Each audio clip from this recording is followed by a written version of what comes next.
Welcome to 24+1. నేను మీ హేమ సుందర్.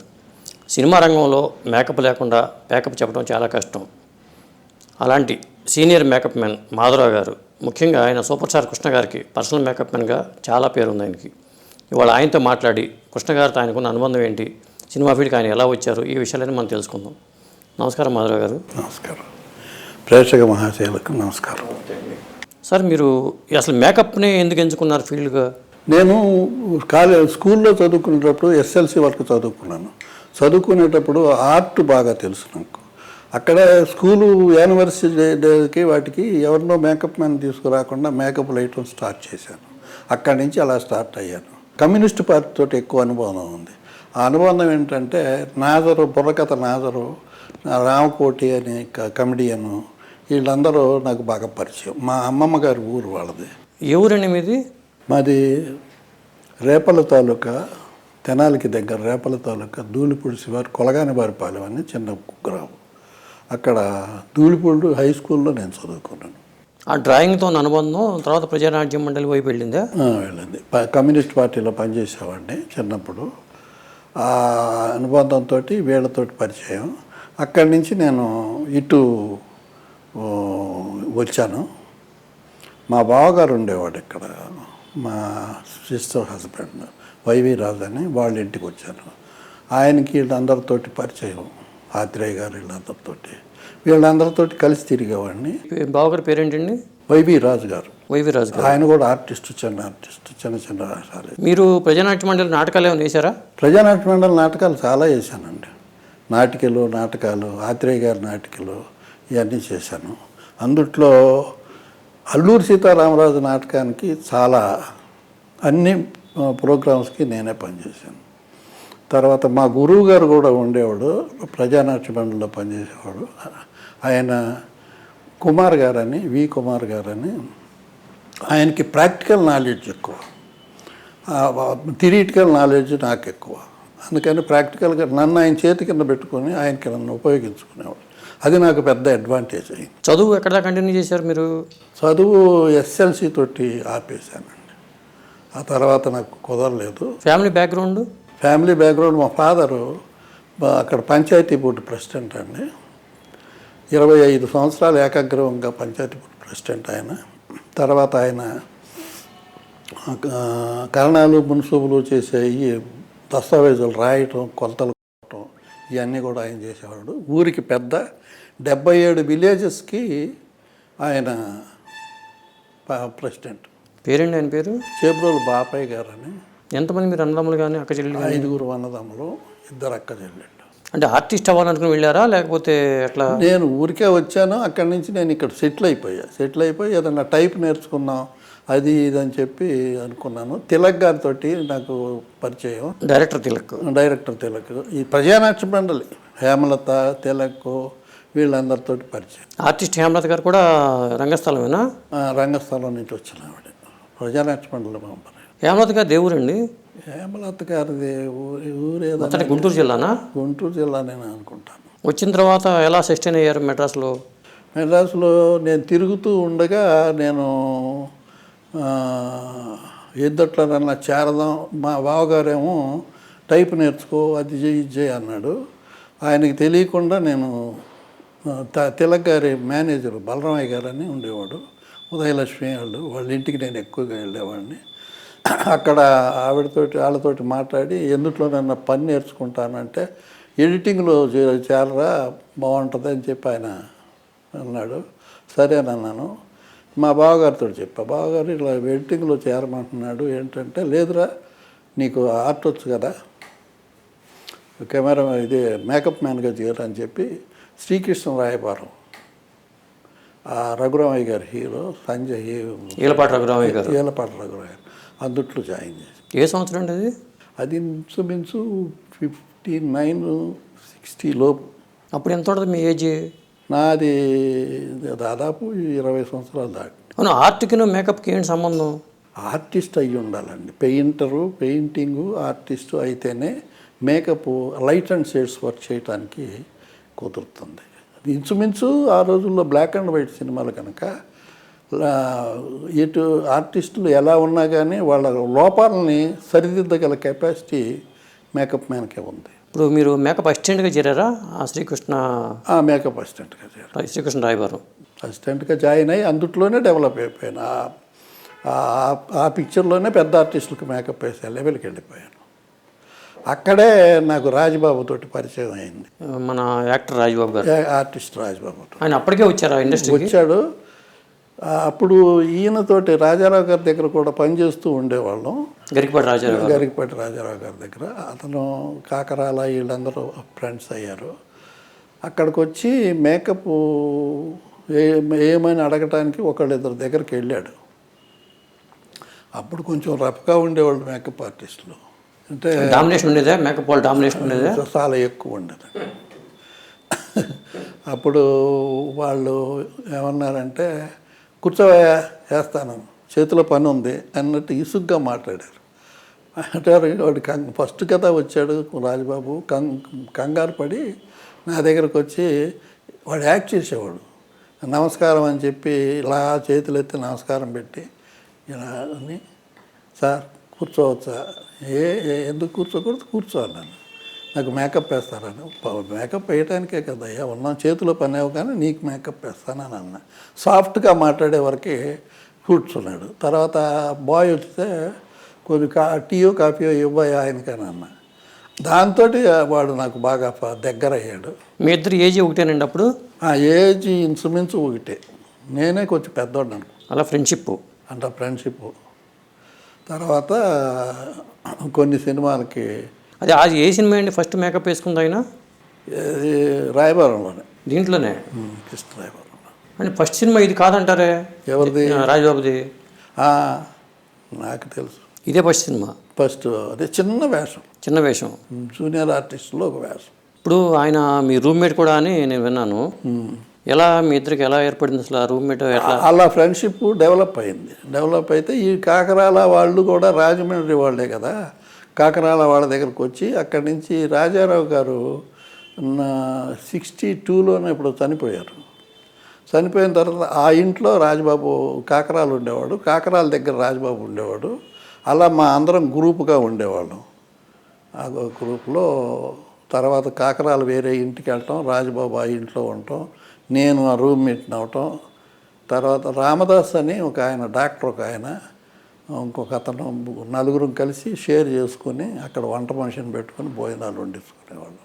జనరల్గా ఆయన ఫైనాన్షియల్ పొజిషన్ ఏంటి అసలు అప్పటికి రాజబాబు గారిది? ఆ ఫైనాన్షియల్ పొజిషన్ అంత బాగాలేదు. ఏమీ లేదు, ఇబ్బంది పడేవాళ్ళు రూమ్లో ఉన్నప్పుడు కూడా, డబ్బులకి ఇబ్బంది పడటం. తర్వాత అతనికి ఉన్న లక్షణం ఏంటంటే, ఏదన్నా వేషం కావాల్సి వస్తే పద్మనాభ గారిని బుక్ చేసుకున్నారనుకోండి ఆ వేషానికి, అక్కడికి వెళ్ళిపోయి, అన్న నువ్వు చాలా సినిమాలు చేస్తున్నావు కదా, నాకు ఆ సినిమా వదిలేయి, నేను ఆ ప్రయత్నం చేసుకుంటున్నాను, ఇలా అలా అని. వాళ్ళు కూడా అప్పుడు పద్మనాభం గారు కూడా కాస్త బోళాతనంగా ఉండేవాళ్ళు కొద్దిగా. మంచోడు అండి పద్మనాభం గారు, చాలా మంచోడు.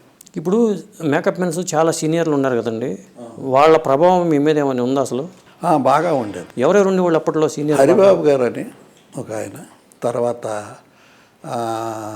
భద్రయ్య గారు, నాగేశ్వరరావు గారు, తర్వాత వీర్రాజు గారు, వెంకటేశ్వరరావు గారు. ఇళ్ళల్లోనే వాళ్ళు సపరేట్గా రూములు ఉండే, మేకప్కి ఒక రూము, కాస్ట్యూమ్కి ఒక రూము. అక్కడికి వెళ్ళి వీళ్ళు మేకప్లు వేసుకుని ఆర్టిస్టులు ఆ కాస్ట్యూమ్ డ్రెస్ వేసుకొని స్టూడియోకి వచ్చేవాళ్ళు. వాళ్ళు స్టూడియోలకు వచ్చేవాళ్ళు కాదు. అది డామినేషన్, బాగా డామినేషన్ ఉండేది.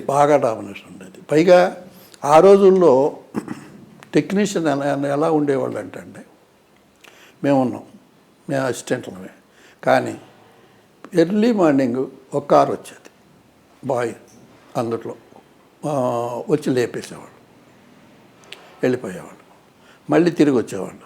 ఈ టైంకి వస్తాం రెడీగా ఉండండి, మళ్ళీ వచ్చేవాళ్ళు. 2 ఫ్లాస్కులు ఉండేవి, గ్లాసులు ఉండేవి, ఒకటి టీ, ఒకటి కాఫీ. ఏం కావాలండి? టీ కావాలా, కాఫీ కావాలా? కాఫీ తాగేసి కారెక్ట్ అని అలా కలెక్ట్ చేసుకుని అదొక గొప్ప అనుభూతి అండి అది. ఇప్పుడు ఎన్టీఆర్కి ఏఎన్ఆర్కి ఎవరు చేసేవాళ్ళండి మేకప్? ఎన్టీఆర్ గారికి ఏఎన్ఆర్ గారికి కూడా నాగేశ్వరరావు గారు చేసేవాడు కొన్ని పిక్చర్లు. అంటే కొన్ని సెలెక్ట్ చేసుకుని వెళ్ళేవాళ్ళు. హరిబాబు గారు బెంగాలీ. హరిబాబు గారు చాలా గొప్ప మేకప్ ఆర్టిస్ట్. ఆయన ఇంటికి హిందీ వాళ్ళు, హిందీ పిక్చర్లు, స్పెషల్ గెటప్స్ అన్నీ ఆయనే చేసేవాడు. అక్కడికి వెళ్ళి కూర్చొని మేకప్ వేసుకున్నాడు. ఆయన పేపర్లు పడేసేవాడు అక్కడ. ఏ క్యారెక్టర్ ఏంటి, ఏ సినిమాకి ఈయన అని చెప్పి లోపలికి స్లిప్ ఇస్తే లోపలికి ఇంకొకళ్ళని అలౌ చేసేవాడు కాదు. ఇతరుల ఒక ఆర్టిస్ట్కి మేకప్ వేసేటప్పుడు ఇంకెవ్వరిని అలౌ చేసేవాడు కాదు. వాళ్ళు ఒక్కళ్ళే ఉండేవాళ్ళు. విగ్గులు ఏదన్నా ఉంటే అవి కూడా విగ్గులు రెడీమేడ్ విగ్గులు తయారు చేసింది కూడా ఆయన మీసాలు అవన్నీ కలకటా నుంచి తెప్పించేవాడు. అంటే మొత్తానికి హెయిర్ స్టైలిస్ట్ సపరేట్గా ఉండేవాడు కాదు, అస్సలు మొత్తం మేకప్ మ్యాన్ చూసుకోవాలి. మొత్తం మేకప్ మ్యాన్ మగాళ్ళకి. ఆ లేడీస్కి మాత్రం హెయిర్ స్టైలిస్ట్ సపరేట్గా ఉండేవాడు. రెమ్యునరేషన్ ఎలా ఉండే పోనీ హీరోలతో కంపేర్ చేసుకుంటే? హీరోకి బాగుండేదండి, రెమ్యునరేషన్ కూడా బాగుండేది. ఇప్పుడు ఇలా ఇళ్ళకెళ్ళి మేకప్లు వేసుకునే వాళ్ళు డైలీ వేజెస్ ఇచ్చేవాళ్ళు కొంతమంది, ఇంతని లేదు కాంట్రాక్ట్ బేసిస్ ఇచ్చేవాళ్ళు. బాగా చేసేవాళ్ళు, బాగా చూసేవాళ్ళు, మొత్తం గౌరవం ఉండేది, చాలా గౌరవం ఉండేది. ఎంతెందుకు నా వరకు నేను ఫియట్ కారు ఉండేది ఇండస్ట్రీలో, తెలుగు ఇండస్ట్రీలో కారు మెయింటైన్ చేసింది కొన్ని సంవత్సరాలుగా నేనే ఫస్ట్. ఫియట్ కారులో నేను ఒకరోజు కుర్రాడు కూడా ఉండేవాడు బాయ్.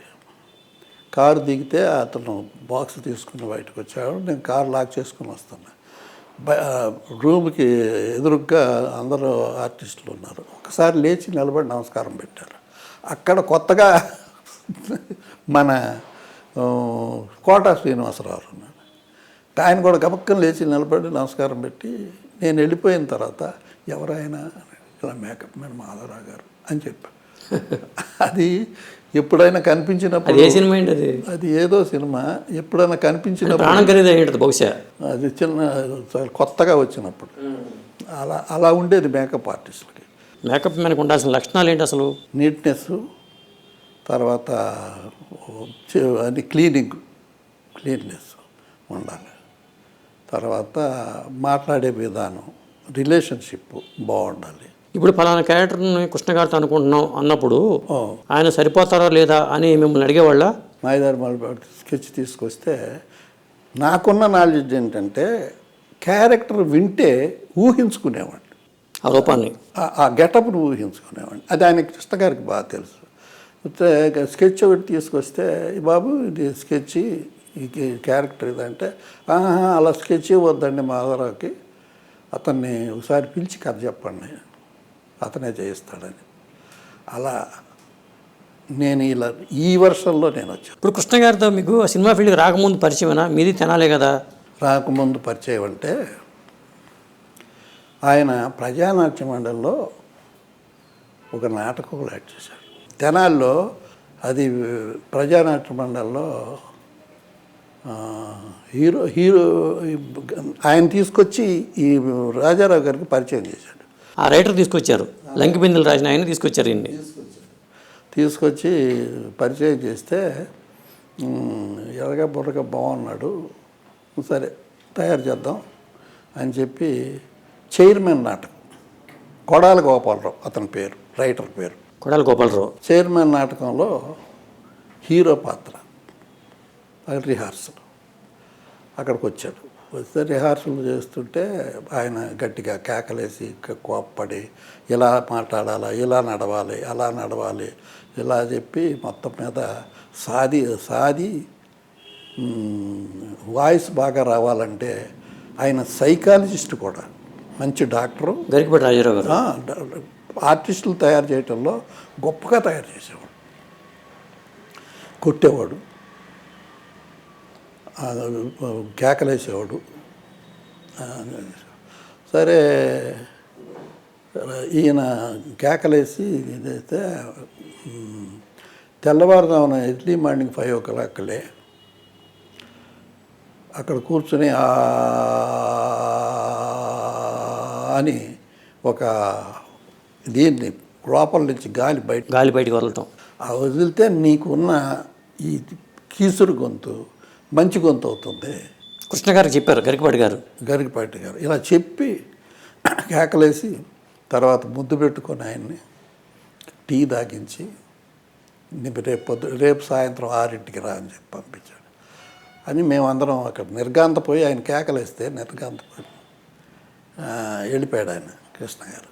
అక్కడే పరిచయం నాకు. వెళ్ళిపోతే వీడు రేపు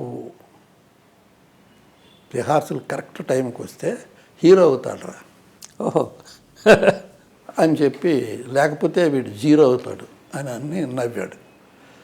కరెక్ట్గా 6 గంటలకి బుద్ధిమంతుడిలాగా చేతులు కట్టుకొని వచ్చాడు. అది ఆయన ఫస్ట్ మేకప్ అక్కడ. చైర్మన్ నాటకం. చైర్మన్ నాటకం అంటే ఎక్కడ ఆడామంటే విజయవాడలో పార్టీ మహాసభలు జరుగుతున్నాయి, కమ్యూనిస్ట్ పార్టీ మహాసభలు. అప్పుడు మంచి ఉధృతంగా ఉంది పార్టీ, పెద్ద మెజారిటీ కూడా వచ్చింది. రెండు పార్టీలు, కమ్యూనిస్ట్ పార్టీ, కాంగ్రెస్ పార్టీ. ఇన్ని పార్టీలు లేవు అప్పుడు. కాంపిటీషన్గా వాళ్ళు ఇక నెక్స్ట్ టైం వస్తారేమో అనే లెవెల్లో వచ్చారు. 7 లక్షల మంది ఆ రోజుల్లో కౌంట్ చేస్తే ఫుట్పాత్ల మీద అక్కడ ఇక్కడ పడుకొని ఆ ప్రోగ్రామ్స్కి 7 లక్షల మంది వచ్చారు. డాంగే, పిసి జోషి వీళ్ళందరూ స్పీచెస్ ఇవ్వడానికి వచ్చేవాళ్ళు. అక్కడ ఒక్కొక్క రోజు ఒక్కొక్క కల్చరల్ యాక్టివిటీస్. వాళ్ళ మీటింగ్కి ముందు కృష్ణ గారిది కూడా కమ్యూనిస్ట్ పార్టీ భావజాలమేనా? భావజాలం మంచి మనసు, మంచి పద్ధతి. తర్వాత అక్కడ గురజాడ అప్పారావు కవి గెటప్ నేరేళ్ల వేణుమాధవ్ చేశారు. నేరేళ్ల వేణుమాధవ్తో కూడా మిమిక్రీ ఆర్టిస్ట్, బాగా క్లోజ్ ఫ్రెండ్షిప్ ఉండేది. తర్వాత అక్కడ అందుట్లో నాటకంలో యాక్ట్ చేశాడు. ఆ తర్వాత ఆయనకి పేరు hero Krishna, chairman hero Krishna అని పేరు ఇవ్వాలంటే ముందు ఆ రోజునే వచ్చి అప్పుడే హీరో కృష్ణ అయిపోయారు ఆయన. అప్పటికే చైర్మన్ హీరో కృష్ణ అని అనేవాళ్ళు. ఇప్పుడు సినిమా రంగంలో ఏ హీరోకి హీరో కృష్ణ అనరు. ఇప్పుడు హీరో సోన్ బాబు, హీరో ఎన్టీఆర్ అనరు, కృష్ణ గారిని మాత్రమే హీరో కృష్ణ అంటారు. హీరో కృష్ణ అని పిలిచేవాళ్ళు. అది ఆయన అదృష్టం అనే చెప్పాలి. ఆ రాజారావు గారిని ఎప్పుడూ ఆయన మర్చిపోలేదు. అక్కడికి వాళ్ళ ఊరు ఎంత దూరం అండి? ఇప్పుడు మీ రాజారావు గారు మీరు రిహాల్ చేసిన దానికి బురిపాలెం అనేది ఎంత దూరం? మేము నాటకం ఆడిన దానికి విజయవాడకి బురిపాలెంకి, తెనాల దగ్గర బురిపాలెం. అవును, తెనాల దగ్గర బురిపాలెం. మీరు రిహార్సల్ అంతా విజయవాడలో జరిగిందా? రిహార్సల్ జరిగింది చెన్నైలో జరిగింది. చెన్నైకి తీసుకొచ్చాడు ఆయన, రైటరు చెన్నైకి తీసుకొచ్చాడు. గరికపాటి గారు అక్కడ ఉంటారు కదా అని చెప్పారు. గరికపాటి గారు అక్కడే ఉన్నారు. ఆయన నాటకాలు ఇవన్నీ చేస్తూ ఒక పక్క ఈ రిహార్సల్ అవి చేసుకుంటూ ఒక గ్రూపుని, ఒక 40 మందిని తయారు చేశాడు కుర్రాళ్ళు. అక్కడ మా గురువు గారు పనిచేసేవాడు. ఆయన రూపంలో నేను వెళ్ళాను ఆయనతో పాటు. అక్కడి నుంచి నేను అక్కడ పాతుకుపోయాను. ఇప్పుడు చెన్నై వెళ్ళింది ముందు మీరు వెళ్ళారా, కృష్ణ గారు వచ్చారా? అది తెలియదు కానీ నేనే ముందు వెళ్ళుంటాను. కృష్ణ గారు కేవలం ఆ నాటకం కోసం మాత్రమే వచ్చి ఉంటారు. నాటకం కోసం కాదు, ఆయన తిరిగేవాడు వేషాల కోసం. అప్పటికే జగ్గయ్య గారితో బాగా పరిచయం ఇవన్నీ ఉండేది. అట్లాగా జగ్గయ్య గారి దగ్గర, ఆ ఊరికి దగ్గర కదా, జగ్గయ్య గారితో బాగా పరిచయం. నాకు కూడా జగ్గయ్య గారితో బాగా పరిచయం. ఇప్పుడు మేకప్ వేసుకుంటే ఆర్టిస్టులు ఫేస్లు ఏమన్నా కలర్ మారుతాయండి? మారు. స్కిన్ మీద ఏమైనా ఎఫెక్ట్ ఇస్తుందా మేకప్ అనేది? స్కిన్కి ఫుడ్లా పనిచేస్తుంది మేకప్. లేదు సైడ్ ఎఫెక్ట్స్ ఉంటాయి అంటారు. ఏముండవు, సైడ్ ఎఫెక్ట్స్ ఉండవు. అది మంచి ఆరోగ్యానికి మంచిది, ఒక ఎండకి కవచం లాంటిది. ఇప్పుడు ఎత్తెత్తుకు వాణిశ్రీ ఉంది. వాణిశ్రీ అసలు ఒకప్పుడు కారు నలుపు. ఆ అమ్మాయి మేకప్ వేసి కలర్లో చేంజ్ వచ్చింది. ఆటోమేటిక్ వచ్చిందా? ఆటోమేటిక్ వచ్చింది. ఆవిడన్నీ ఇంపోర్టెడ్ అన్నీ ఒకప్పుడు ఉన్నాయన్నీ మెటీరియల్ అంతా ఇంపోర్టెడే. మన ఇండియన్ మెటీరియల్ ఏం కాదు, మ్యాక్స్ ఫ్యాక్టరీ హాలీవుడ్ నుంచి వచ్చే మెటీరియల్ అది. ఇప్పుడు ఇంకా చేంజెస్ ఏమైనా వచ్చినాయండి అప్పటికి ఇప్పటికి? ఇప్పటికి చేంజెస్ అంటే ఫిల్మ్ను బట్టి మెటీరియల్ తయారు చేస్తారండి. అసలు ఆ రోజుల్లో బ్లాక్ అండ్ వైట్ సినిమాలని వెండి తెర అనేవాళ్ళు. వెండి తెర అంటే ఫిల్మ్లో కూడా వెండి ఉండేది. ఫిల్మ్లో కూడా వెండి ఉండేది. ఫిల్మ్లో వెండి ఉండేది, తెర మీదే కాకుండా.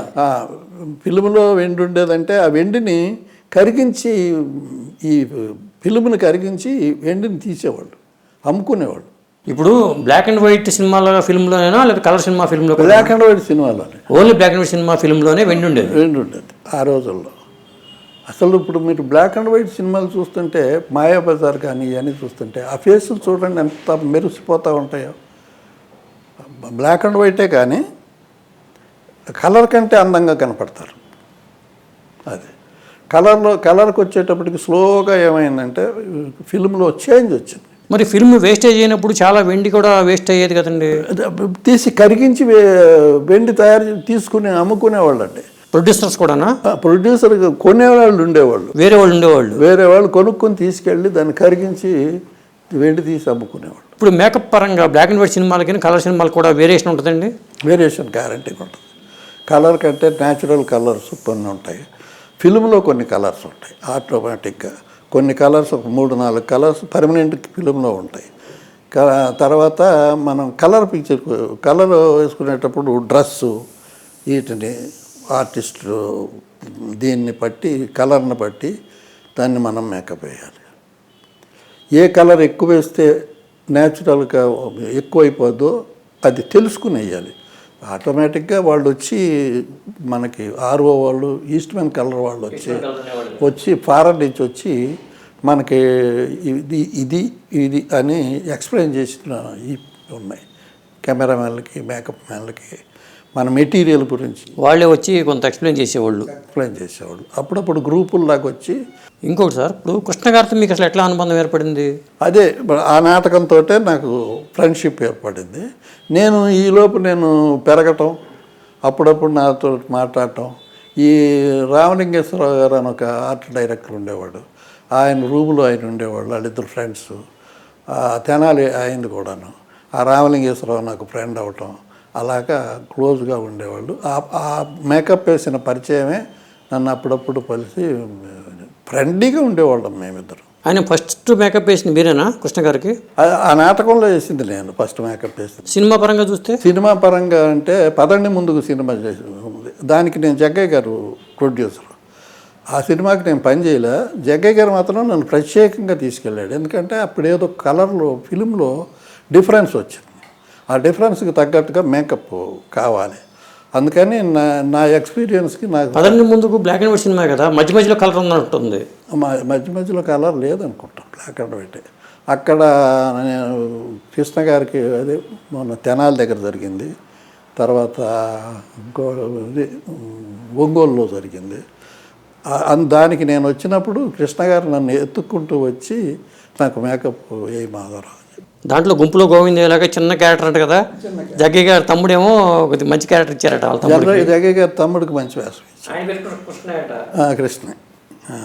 అప్పుడే నన్ను వాళ్ళ ఇంటికి, తెనాలి ఇంటికి తీసుకెళ్ళటం, నాకు బాగా క్లోజ్ అయ్యాడు. తర్వాత నేను ఇంకొక పిక్చరు పరుగు ప్రతిష్ట అని ఒక పిక్చర్ ఉంది, ఆ పిక్చర్లో కూడా ఒక చిన్న వేషం. ఈ 2 సినిమాలు చేసి ఉంటారు, పదండి ముందుకు, పరుగు ప్రతిష్ట. పదండి ముందుకు, పరుగు ప్రతిష్ట. ఆ పదండి ముందుకు, ఆ పరుగు ప్రతిష్టకి హీరో ఈయన రామారావు, హీరోయిన్ అంజలీదేవి, కన్నాంబ గారు, వీళ్ళంతా పనిచేశారు. అంటే నా అదృష్టం ఏంటంటే పాత కొత్త కలయిక అందరికీ నేను మేకప్ వేశాను. చిత్తూరు నాగయ్య గారి దగ్గర నుంచి, సిహెచ్ నారాయణరావు గారి దగ్గర నుంచి, రామశర్మ దగ్గర నుంచి అందరికీ. తర్వాత నేను ఇలా పనిచేస్తూ ఉండగా కొన్నాళ్ళు గ్యాప్ వస్తే రామారావు గారి కాస్ట్యూమరు ఒక ఆయన ఉన్నాడు. ఆయన ఎవరంటే మన రాక్షస వేషాలు వేస్తాడు సినిమాల్లో, వాళ్ళ అబ్బాయి. వాళ్ళ ఇంట్లో నేను అద్దెకున్నా. ఉంటే మాధవరావు నీకు సత్యనారాయణ స్వామి వ్రతమహత్యం చేస్తున్నాడు మన గోపాలరావు గారు, ఆయన తోటి నేను పరిచయం చేస్తాను రా అని తీసుకెళ్ళి, ఖాళీగా ఉన్నావు కదా పని చేసుకోని. నేను వెళ్ళాను ఆయనతోటి. ఆయన దగ్గరికి వెళ్తే మాట్లాడాడు, నీకు బాక్స్ ఉందా నాయన అన్నాడు. ఉందండి అన్న. సరే రా అన్నాడు. వెళ్ళిన తర్వాత అక్కడ ఉన్న వాళ్ళందరిలో ఆయన makeup artist, producer, makeup artist. నన్ను పిలిచి ఈ విగ్గు రెడీ వాడు ఎవడో చేసి పంపించాడయ్యా, నాకు ఇది నచ్చలేదు, నువ్వు చేసి చూద్దాం. ఎన్టీఆర్ గారు అన్నారా? గోపాలరావు గారు ప్రొడ్యూసర్. అప్పుడు నా వర్క్ చూసి నాకు ఎక్కువ ఇది ఇచ్చి, ప్రిఫరెన్స్ ఇచ్చి నన్ను బాగా చూసుకున్నాడు. అందుట్లో సత్యనారాయణ స్వామి వ్రతమహత్యం, అందుట్లో రామారావుకు నాకు బాగా దగ్గర అయ్యాను. ఆ సినిమాకి రామారావు గారు మేకప్ చేశారా మీరు? నేను చేయను. ఏదో విగ్గు సరి చేయాల్సి వస్తే సరి చేశాను. అప్పుడు విగ్గు డ్రెస్సింగ్లు అవన్నీ చేసి. మరి రామారావు గారికి మేకప్ చేసే అవకాశం రాలేదా? వచ్చింది. ఏ సినిమాది? అది మంచి మనిషి. మంచి మనిషికి అవుట్డోర్ షూటింగ్కి వెళ్తే చేయాల్సి వచ్చింది, చేశాను. ఆ నాగేశ్వరరావు గారు అని మేకప్ నాగేశ్వరరావు రాలా, ఆయన బాక్స్ ఇచ్చి నన్ను పంపించాడు. ఆ మంచి మనిషికి నేను పనిచేస్తాను. తర్వాత ఆ మంచి మనిషికి కూడా రికమెండ్ చేశాడు నన్ను రామారావు.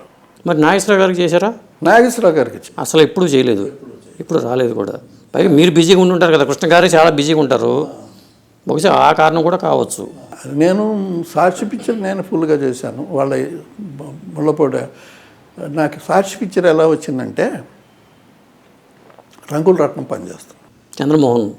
చంద్రమోహన్ హీరో, నిర్మల్ గారు అది తెలుగులో ఫస్ట్ పిక్చర్. భార్గవ నిలవయ్య అని అందుట్లో పని చేస్తే అందుట్లో makeup man, Malayalam makeup man ఒక అతను ఉన్నాడు. అతన్ని నేను పెట్టుకుంటానంటే అదేం కుదరదు, మా మేకప్ మ్యాన్లో నీకు పని చేస్తారు అదే దాన్ని ఈయన గట్టిగా చెప్పాడు. అప్పుడు పద్ధతి ఎలా ఉండేదంటే కథ అన్నీ చెప్పి ఏమీ తడువుకోకుండా ఎప్పుడు ఏం కావాలో అది జరిగిపోయేది. బయట మేకప్ మ్యాన్లు ఎలా చేయకుండా మా మేకప్ మ్యాన్లే చేస్తారు అనే సిస్టమ్ ఆయన మెయింటైన్ చేసేవాడు. ఒక్క అంజలీదేవికి మాత్రం పోతరాజు గారు అని ఒక ఆయన ఉన్నాడు, ఆయన బతిలాడితే వదిలేశాడు. అప్పుడు అందుట్లో నిర్మల గారితో నాకు పరిచయం అయితే ఫస్ట్ డే నేను మేకప్ వేశాను టెస్ట్కి. ఆయన టెస్టులు పెడతాడు, మూవీ టెస్టులు. మేకప్ వేస్తే ఆ మేకప్కి పూర్తిగా అయిపోయింది. కుమార్ గారు కూడా నాతో ఉన్నాడు కదా, ఆయనే చీఫ్. నేను ఆయనకి అందరికీ మేకప్లు నేనే వేసేవాడిని, ఆయన చీఫ్. వచ్చి చూసి బాగుందయ్యా మేకప్ అని చెప్పి ఈ లెఫ్ట్ సైడ్కి వచ్చి, నేను ఇక్కడ ఉంటాను, అద్దంలో చూసి మేకప్ వేసేవాళ్ళం, ఫేస్ చూసి మేకప్ వేసేవాళ్ళం కాదు. ఆ ట్రైనింగ్ అలా ఉండేది. అయితే ఆయన వచ్చి చేతులు కొంచెం ఒడుగుతాయి, ఆయనకి థియరీ చేయలేడు, ప్రాక్టికల్గా చేయలేడు. వచ్చి కంటికి ఇలా అనవారికి ఆ బ్రష్ వెళ్ళి కంట్లో గుచ్చుకో. ఎవరి కంట్లో? నిర్మల్ గారి కంట్లో గుచ్చుకునే వరకు గొల్లు నేర్చేసి నాకు వీళ్ళు లాభం లేదు, నా మేకప్ మ్యాన్ నేను తెచ్చుకుంటాను. ఆవిడకి దొరికింది ఛాన్స్. అంటే ఏం జరిగింది ఏంటని వచ్చి అడిగితే ఇలా జరిగిందండి. ఆయన కేకలేసి, నువ్వు పేపర్ ఇస్తాం, పేపర్ వేసి కూర్చొని చదువుకో, వాడు చేసుకుంటాడు, నీకెందుకు గొడవ అని చెప్పి. అప్పుడు నేనంతా తుడిచేసి మళ్ళీ సరిచేసి చేసిన తర్వాత ప్రొడ్యూసర్ జయకృష్ణ ఉన్నాడు చూసారు, దానికి అప్రెంటిస్ అతను మా దగ్గర పనిచేసిన అప్రెంటిస్ నా దగ్గర నేనే తీసుకెళ్ళి పెట్టా. మీకు ఎట్లా పరిచయం అయినా? అసలు వాళ్ళ అన్నగారు, వాళ్ళ మామ బావ, ఆయనతో నేను పనిచేసాను. ఈ సినిమాలు ఉన్నాయి కదా కొన్ని, ఏదంటే వాళ్ళు చేసిన సినిమాలు జయకృష్ణ గారు చేసినాయా? జయకృష్ణ గారు కాదు, నాయుడు గారు అని మన ఎస్వి రంగారావుకి తర్వాత మేకప్ మ్యాన్ అయ్యాడు. కృష్ణరాయపురంలో అతను కూడా ఉన్నాడు. అలా పరిచయం, బాగా దగ్గర ఫ్రంట్ లాగా తిరిగేవాళ్ళం.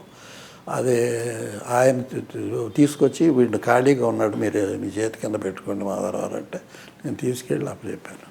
జయకృష్ణ ఇంటికి ఎదురుగ్గా నిర్మల్ గారి ఇంటి ఉండేది. అక్కడికి వెళ్ళి నిన్ను ఆయన తీసేస్తాడు, పోగొట్టుకోబోక సినిమా, మా గురువు గారు వేస్తారు, మాధవరావు వేస్తారు అని చెప్పి గట్టిగా చెప్తే అప్పుడు అక్కడి నుంచి కంటిన్యూ అయ్యా. ఇప్పుడు చాలామంది మేకప్ మెన్స్, ఇప్పుడు మీరు చెప్పిన జయకృష్ణ గారు కానీ అప్పుడు ఏఎం రత్నం గారు కానీ సినిమా ప్రొడ్యూసర్లు అయ్యారు. మీరు ఎందుకని ప్రొడ్యూసర్ అవ్వలేదు? నన్ను ప్రొడ్యూసర్ అవ్వమని కృష్ణ గారు చాలాసార్లు చెప్పాడు. ఓసారి ఊటీలో వెళ్తుంటే, మాధవరావు నువ్వు అందరూ ప్రొడ్యూసర్లు అవుతున్నారు, నీ అసిస్టెంట్ జయకృష్ణ ప్రొడ్యూసర్ అయ్యాడు, నువ్వెందుకు అవ్వకూడదు, నువ్వు చేసుకో, నేను ఫ్రీగా యాడ్ చేసి పెడతాను అది అని గట్టిగా చెప్పారు. చెప్తే నేను ఆలోచించి చెప్తానండి అని చెప్పి నేను మళ్ళీ తిరిగి వెళ్ళేటప్పుడు లొకేషన్కి వెళ్ళి మళ్ళీ ఇంటికి వచ్చేటప్పుడు కృష్ణ గారు, నేను మంచి మేకప్ మ్యాన్గా రిటైర్డ్ అయిపోతానండి, నాకు వద్దు, నేను పడలేను, నా బ్రెయిన్ దీని మీదే పెట్టుకుంటాను, ఏమనుకోకండి, నాకు సినిమా ప్రొడ్యూసర్ అవ్వాలని లేదు అని చెప్పాను. అంటే ప్రొడ్యూసర్ అయితే డబ్బులు ఎక్కువ సంపాదించచ్చు కదండి. డబ్బుల గురించి ఆలోచించలేదండి. నేను ఎప్పుడు దృష్టి నాకు మేకప్ మీదే ఉండేది. కాన్సన్ట్రేషన్ అంతా అట్లా అట్లా ఉండాలి కూడా. అది ఆర్టిస్టు లక్షణం అది. అందుకనే మంచి పేరు తెచ్చుకోవటం, మంచి ఇది సన్మానాలు చేయించుకోవటం ఇవన్నీ జరిగింది. తర్వాత నేను పార్టీకి అనుబంధం ఉండేది కదా, కమ్యూనిస్ట్ పార్టీలో నుంచి వచ్చినవాడిని కదా. నాకు ప్రొడ్యూసర్కి టెక్నీషియన్కి ఉన్న అనుబంధాన్ని దగ్గరకు తీసుకోవాలంటే దానికి ఒక సంస్థ కావాలి అని చెప్పి మేకప్ యూనియన్ అని పెట్టి మెడ్రాస్లో ఫౌండర్లో నేను ఒకడిని. అక్కడి నుంచి ఏదన్నా తగాదాలు వచ్చినా ఏదో వచ్చినా కానీ మనవాడు తప్పు ఉంటే మనవాళ్ళని మందలించటం ఇలా చేసేవాడు. ఎక్కడన్నా వదిలేస్తే ప్రొడ్యూసర్ పొరపాటున మన వాడిని అతన్ని మనం తీసుకొచ్చుకునేటట్టు, అతనికి హెల్ప్ ఉండేటట్టు అలా. ఇక్కడ హైదరాబాద్ యూనియన్ కూడా నేనే 7 సంవత్సరాలు ప్రెసిడెంట్గా పనిచేశాను. అక్కడ 2 సంవత్సరాలు ప్రెసిడెంట్గా పనిచేశాను. ఇంకా అక్కడ ఇక్కడ కూడా రిటైర్డ్ అవ్వలేదు. అప్పట్లో సినిమాల్లో మేకప్ కొద్దిగా ఓవర్ మేకప్ లాగా అనిపించేది, ఎందుకని? కొంచెం ఎక్కువ ఉండేది. అదే బ్లాక్ అండ్ వైట్కి కొంచెం ఎక్కువ ఉండేది. తర్వాత నీకు ఎప్పుడూ మీకు బ్లాక్ కలర్ ఉన్న వాళ్ళకి మేకప్ వేయటం ఈజీ, చాలా ఈజీనా? ఇప్పుడు వాడక సున్నం వేయటం అంటే బేసిక్గా మంచి కలర్ ఉన్న వాళ్ళకి వేయటం కొంచెం ఇబ్బందికరం. అది వాళ్ళ కలర్ని పాడవకుండా న్యాచురల్గా ఉండేటట్టుగా చేయాలి. ఆ తర్వాత నాకు అక్కడి నుంచి ఎక్కడికి చెప్పానంటే ముళ్ళపూడి వెంకటరమణ గారు, బాపు గారు ఫస్ట్ పిక్చర్ సాక్షి ఫస్ట్ పిక్చర్కి బిఎన్ రెడ్డి గారి దగ్గర కుమార్ గారు అని మేకప్ మ్యాన్ ఉన్నాడు, ఆయన చేస్తున్నాడు, ఆయన అవుట్డోర్ తీసుకెళ్తే బాగుంటుంది అని చెప్పి అక్కడికి వచ్చి బిఎన్ రెడ్డి గారిని అడిగారు. ఇలా మీ కుమార్ గారు, లాభం లేదు, వాడి పేపర్ చదువుకోవాల్సిందే, వాడి దగ్గర ఒకటి ఉన్నాడు, వాడు అడ్రస్ నాకు తెలియదు, పద్మనాభాన్ని అడిగితే తెలుస్తుంది, ఆడిని పెట్టుకోండి చాలా బాగా పనిచేస్తాడని చెప్పి నా పేరు సజెస్ట్ చేసింది బిఎన్ రెడ్డి గారు. అలా సజెస్ట్ చేసినప్పుడు నా దగ్గరికి పద్మనాభం గారి దగ్గరికి వచ్చి, పద్మనాభం గారి ఇంటికి నాకు దగ్గర డిస్టెన్స్, దగ్గరకు వచ్చి ఎక్కడ అతను మాధవరావు అంటే పలానా చోట అంటే, నేను కబురు చేస్తాను మీ ఆఫీస్కి వస్తాడు వెళ్ళండి అన్నాను. నా కబురు వచ్చింది. పద్మనాభం గారి కబురు చేస్తే నేనేం చెప్పానంటే, ఏమండి ఇది బాగుండదు, వాళ్ళు వచ్చి నన్ను తీసుకెళ్ళి నన్ను పిలవటం నాకు ఒక ఆ రెస్పెక్ట్ వేరు, ఈ రెస్పెక్ట్ వేరు అంటే సరేనన్నారు. వాళ్ళకి చెబితే వాళ్ళు వచ్చి తీసుకెళ్ళారు, మాట్లాడారు. మా టెక్నీషియను కెమెరామెన్ పెద్ద టెక్నీషియను ఆయన సెల్వరాజు గారు, నాగేశ్వరరావు గారికి వీళ్ళందరిగా చేస్తుంటాడు. ఆయన వద్దంటే మిమ్మల్ని పంపించేస్తాను అనుకంటే ఓకే నాకేం బాధ లేదని చెప్పాను. అక్కడి నుంచి అవుట్డోర్ షూటింగ్కి నా అసిస్టెంట్లు తీసుకెళ్ళాను. తీసుకెళ్ళేటప్పటికి మా గురువు గారి దగ్గరకి 12 పుస్తకాలు వచ్చాయి. ఎక్కడి నుంచి? హాలీవుడ్ నుంచి. బుక్లెట్ అని ఇంత ఉంటాయి. అవి తీసుకొచ్చి చూపెట్టి, మాధవ ఇది నాయన, ఇది నాయన, ఇది నాయన అని చెప్పాడు. ఆయన చాలా గొప్ప మేకప్ టిప్స్ ఉంటాయి ఆ బుక్స్లో. బుక్స్లో మేకప్ కలర్ ఇలా మారింది, ఫిల్మ్ ఇలా చేంజ్ అయింది, ఈ ఫిల్మ్ చేంజ్ అయిన దానికి ఇలా మేకప్ ఈ కలర్స్ వేయాలి అని చెప్పి. అప్పుడు ఏంటంటే అంతకుముందు ఏంటంటే ఇదంతా కట్ చేయటం అనేది దవడలు ఎక్కువ ఉన్న వాళ్ళకి కట్ చేయటం, తప్ప నోస్ ఉన్న వాళ్ళకి స్ట్రైట్ చేయటం, ఇవన్నీ రంగులు ఉండేవి. ఈ రంగులు కూడా అప్పుడు మేకప్ మ్యాన్లు మిక్స్ చేసేవాళ్ళు కాదు, పూసేసేవాళ్ళు. అంటే బ్లాక్ అండ్ వైట్లో ఏం తెలిసేది కాదు, అర్థంగా కనిపించేవాడు. దాంట్లో ఈ చేంజ్ వచ్చిన తర్వాత నేను అక్కడికి వెళ్ళిన తర్వాత నేను ఒక ఐడియా చేశాను, న్యాచురల్.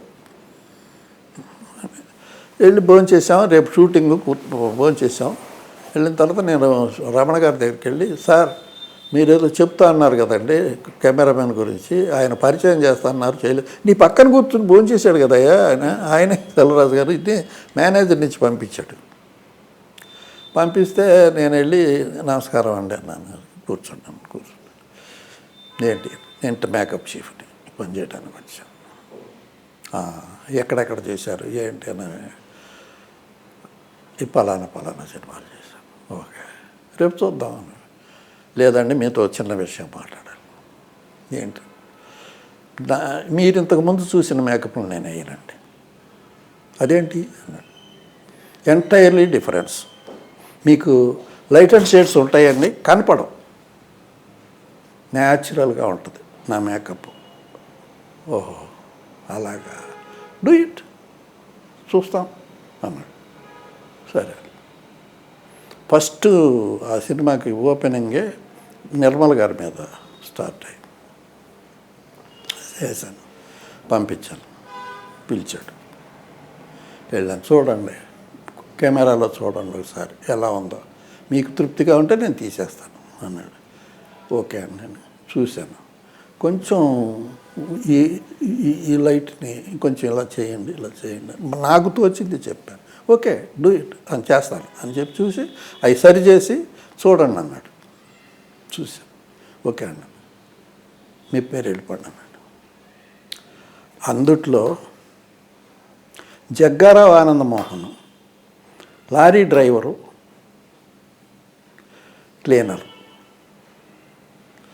తర్వాత బొడ్డపాటి గారు కామెడీ శెట్టి. నేనేం చేశానంటే బొడ్డపాటి గారికి లైట్గా నేను విచిత్రాలు చేశాను అంతే. లైట్గా కామెడీ శెట్టి ఎలా ఉంటాడు, చెమటలు కారుకుంటూ ఆయిలిష్ మేకగా ఉంటుంది ఫేసు అనే దాని మీద ఆ నలుపుని నేను అలా కొంచెం అలా ఇలా అనేసి కవర్ చేసేసి పంపించాను.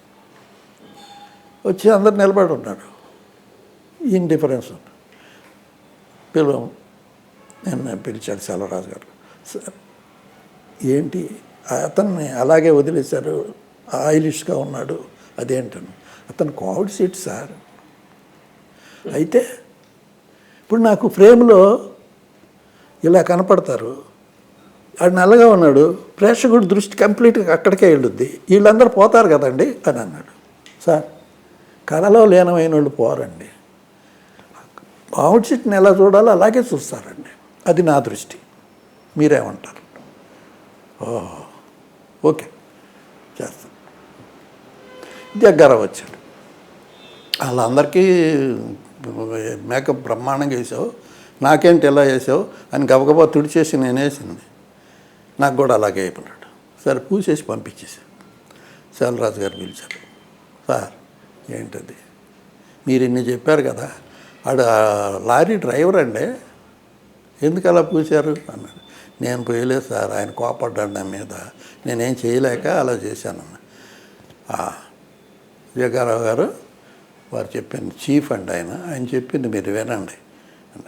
మేకప్ రిమూవ్ చేశాడు ఆయిల్ తోటి. అప్పుడు మేకప్లు రిమూవ్ చేయటం అంటే కొబ్బరి నూనె, క్రీము, వీటితో రిమూవ్ చేశాడు. అది మొహం కడుక్కొస్తాను, ఇవేం కడగక్కర్లేదని చెప్పి ఐబ్రోస్ అవి రాసి ఇలా ఇలా అనేసిపోవాలి. ఆ గెటప్లు కూడా చాలా బాగుంటాయండి. అప్పట్లో డైరెక్టర్లు ఏమైనా ఇన్వాల్వ్ అయ్యేవాళ్ళండి మేకప్ విషయంలో? డైరెక్టర్ గారు ఏమేమో కెమెరామెన్కిను ఆర్ట్ డిపార్ట్మెంట్కి మేకప్ డిపార్ట్మెంట్కి ఒక అనుబంధం ఉంది. కెమెరా ఆర్ట్ డిపార్ట్మెంటు క్యారెక్టర్ని బట్టి వాళ్ళు ఆలోచించేవాళ్ళు. మనం ఊహించుకుని ఎలా చేసాం, వెరీ గుడ్, బాగుందని చెప్పేవాళ్ళు. అదే ఫోక్యులర్ పిక్చర్స్, మైథలాజికల్ పిక్చర్స్ ఇవి అయితే గెటప్ని వాళ్ళు స్కెచ్ వేస్తారు. ఆ స్కెచ్ లేడీస్కి కూడా, ఎయిర్ డ్రెస్కి కూడా స్కెచ్ వేస్తారు. అందుకనే మన ఫోక్యులర్ పిక్చర్స్, మైథలాజికల్ పిక్చర్స్ చాలా బాగుంటాయి. ఇప్పుడు మన ఈ పిక్చర్లన్నీ రామాయణం, మహాభారతాలు చూస్తుంటే మనకి వాళ్ళకి ఎంతో డిఫరెన్స్ ఉంటుందండి.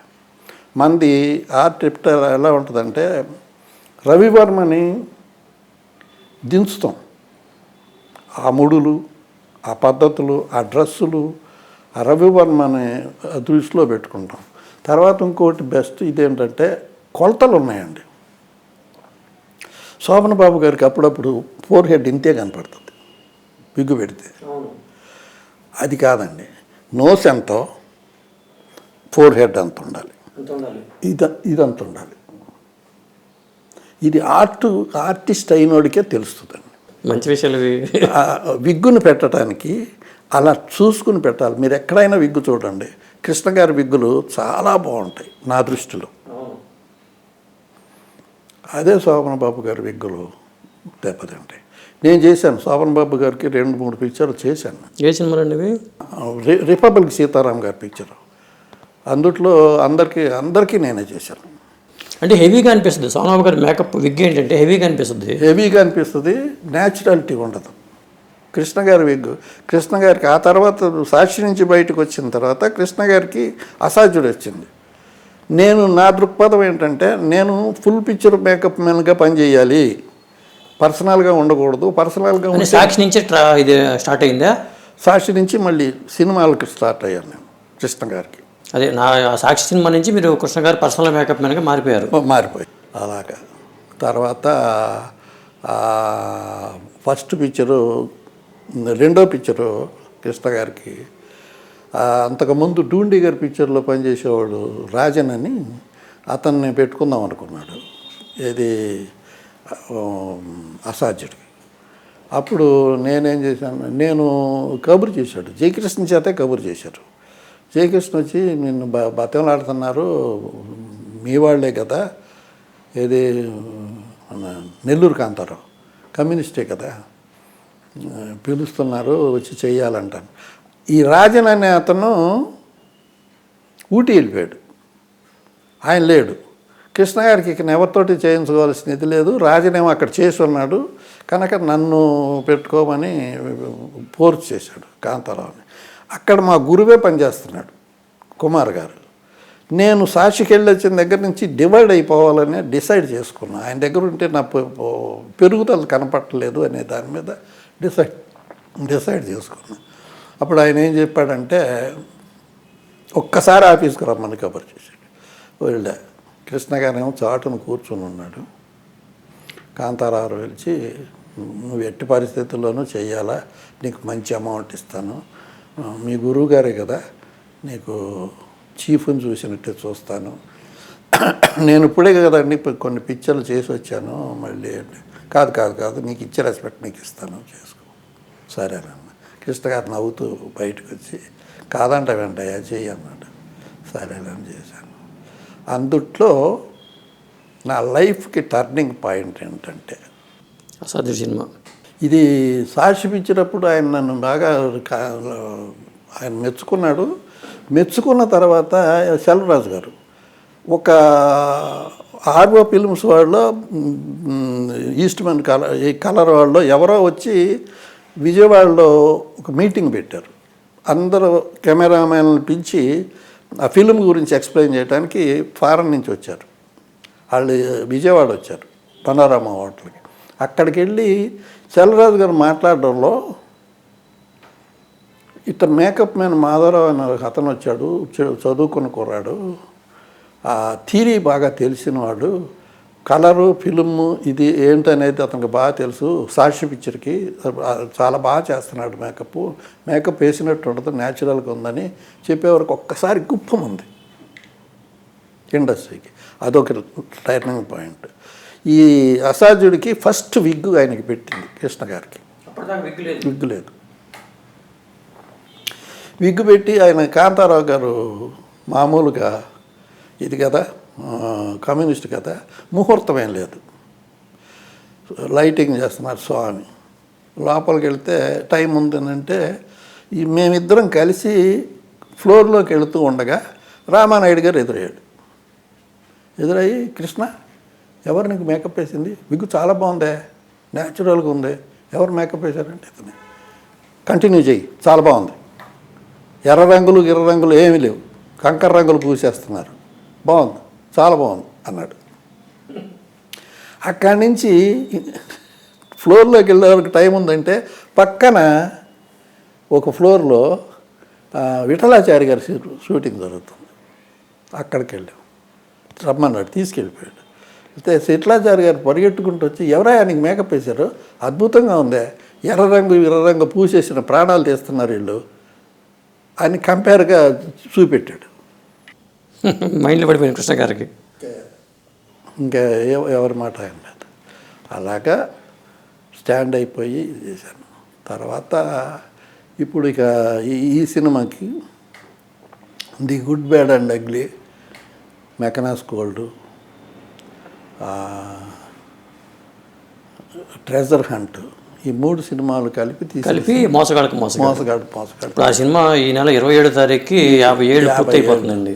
దీంట్లో ఫైటింగ్ మాస్టర్లు, 2 ఫైటింగ్ మాస్టర్లు, ఒకటి రాఘవ, ఒకటి మాధవన్, నేను మేకప్, తర్వాత ఆరుద్ర గారు, మేమందరం ఈ 3 సినిమాలు చూసి దాస్ గారి డైరెక్షన్లో అందరం చూసి ఆరుద్ర గారు ఒక స్క్రిప్ట్ రెడీ చేస్తే దాన్ని ఎవరి వల్ల గీసేసాడు ఆయన ఆరుద్ర గారు.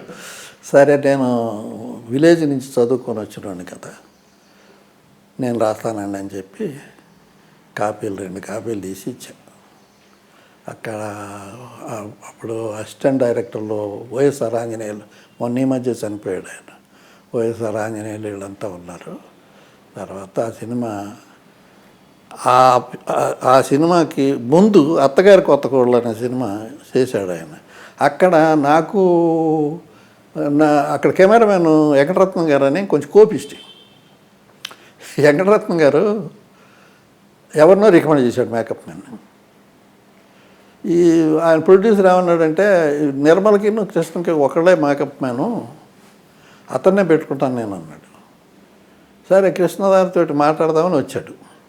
నేనేదో సినిమా పని ఇద్దరం కలిసి బయటకు వస్తుంటే ఇద్దరం కలిసే వచ్చేవాళ్ళం ఫ్లోర్లోకి. అక్కడ వెంకటరత్నం వచ్చి, ఎవరయ్యా పుడింగ్ మేకప్ మ్యాన్, ఎవడా నీ మేకప్ మ్యాన్ అంటే ఆయన రికమెండ్ చేసావంట అని పెద్దగా మాట్లాడుతున్నాడు. ఏంటంటే అంతా విని, ఆడుంటే నేను పని చేయను, పెట్టడానికి వీలేదు, నీ రికమెండేషన్ పనికిరాదు అని నవ్వి, అంతవరకు చెప్పొచ్చు కదా ఇతనేనని నన్ను ఏదో మాట్లాడుతుంటే, అంతా విన్నాక ఇతనేనండి అతను మా మేకప్ మ్యాన్ అన్నాడు. నువ్వుంటే నేను పని చేయనయా అన్నాడు. అయిపోయింది, మేము ఫ్లోర్లోకి వెళ్ళిపోయాం. ఏంటంటే అలా మాట్లాడుతాంటే అవలే కోపిస్తే అని అన్నాడు. ఆఖరికి గమ్మత్ ఏంటంటే ఆయనే మానేశాడు, నేను పనిచేశాను. ఆ తర్వాత ఆ ప్లేస్లో ఎవరు వచ్చారు? వెంకటరత్నం గారి ప్లేస్లో స్వామి ఎవరో వచ్చారు, ఏదో చేశారు అనుకో, ఎవరో వచ్చారు.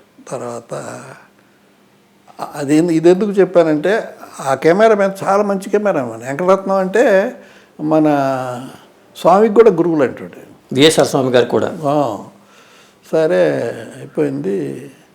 ఇక మోసగాడు స్టార్ట్ అయింది. మోసగాడు అప్పుడు ఈ good bad and ugly picture ఉందే, అన్ని ఈ తీసిన సినిమాలన్నీ హిట్ పిక్చర్లు. 25 వారాలు అన్నీ చెన్నైలో.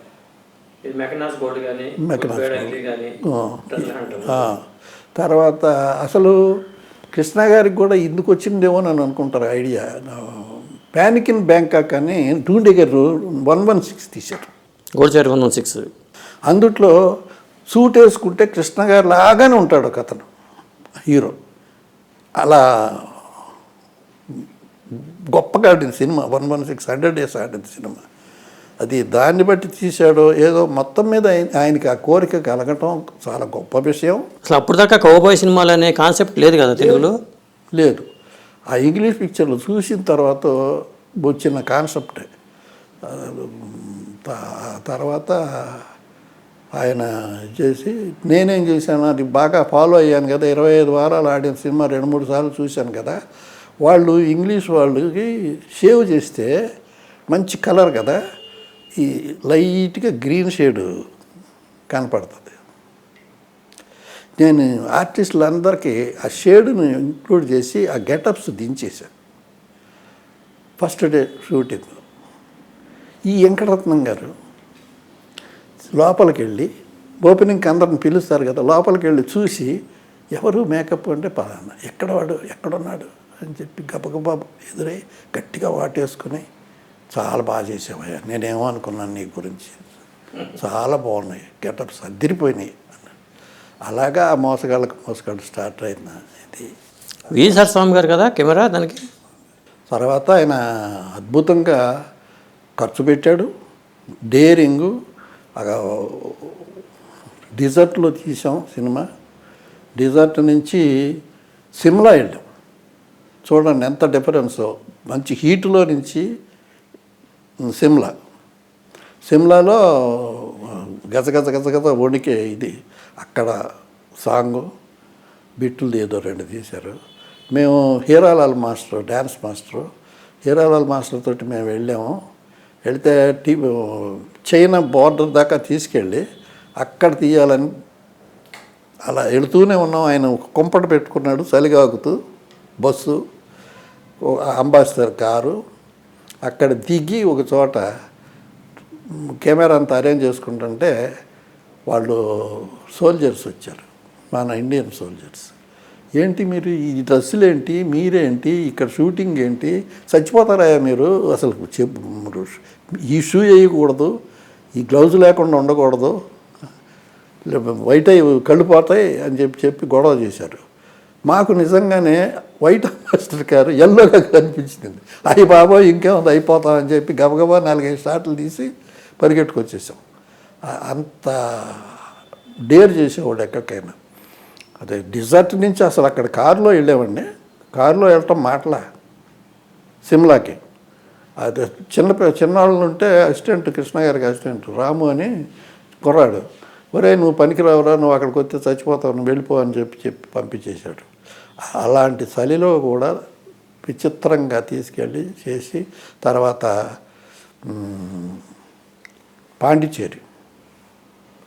పాండిచేరిలో లోయలు అక్కడ గాలి పీల్చుకోలేము, ఆక్సిజన్ అందదు, అటువంటి ప్లేసులకు కూడా తీసుకెళ్ళి అక్కడ ఒక సాంగు డ్యాన్సు.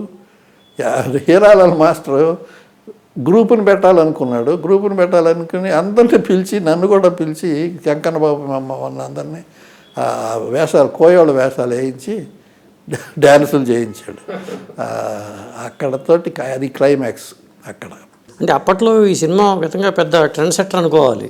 అసలు ఆయనకి కృష్ణ గారికి అంత డేరింగు, ఇది ఫెయిల్ అవుద్దా ఇదవుద్దా అనేది కాదు. ఆయన సినిమాలు తీసినవి అన్నీ కూడానండి, పాడి పంటలు కానీ, సీతారామరాజు కానీ, ఇది కానీ, తర్వాత పండంటి కాపురం కానీ, అన్నీ దేవుడు చేసిన మనుషులు కానీ, కళాఖండాలు కాదండి, పెద్ద పెద్ద క్యాస్టింగ్ తోటి ఒకే ఫ్లోర్లో 2 కెమెరాలతోటి 2 షూటింగ్లు చేయించాడు. ఏది దేవుడు చేసిన మనుషులకి.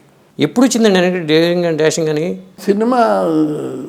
ఇదే ఇప్పుడే మోసగాడి నుంచే డేరింగ్ అండ్ డాషింగ్ అని వచ్చింది. అసలు డబ్బు గురించి కూడా ఆలోచించేవాడు కాదు. కురుక్షేత్రానికి ఒక ట్రైనే బుక్ చేశాడండి, ట్రైనే.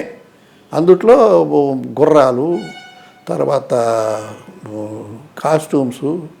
అంటే డబ్బు విషయంలో బోళాగా ఉంటారని అనేవాళ్ళ, లేకపోతే ఆయన మామూలుగా కూడా ధైర్యం ఎక్కువ? మామూలుగా కూడా ధైర్యం ఎక్కువ. చూస్తే మనిషి అలా ఉండరు, చాలా సాఫ్ట్ మంచి మనిషిలా కనిపిస్తారు.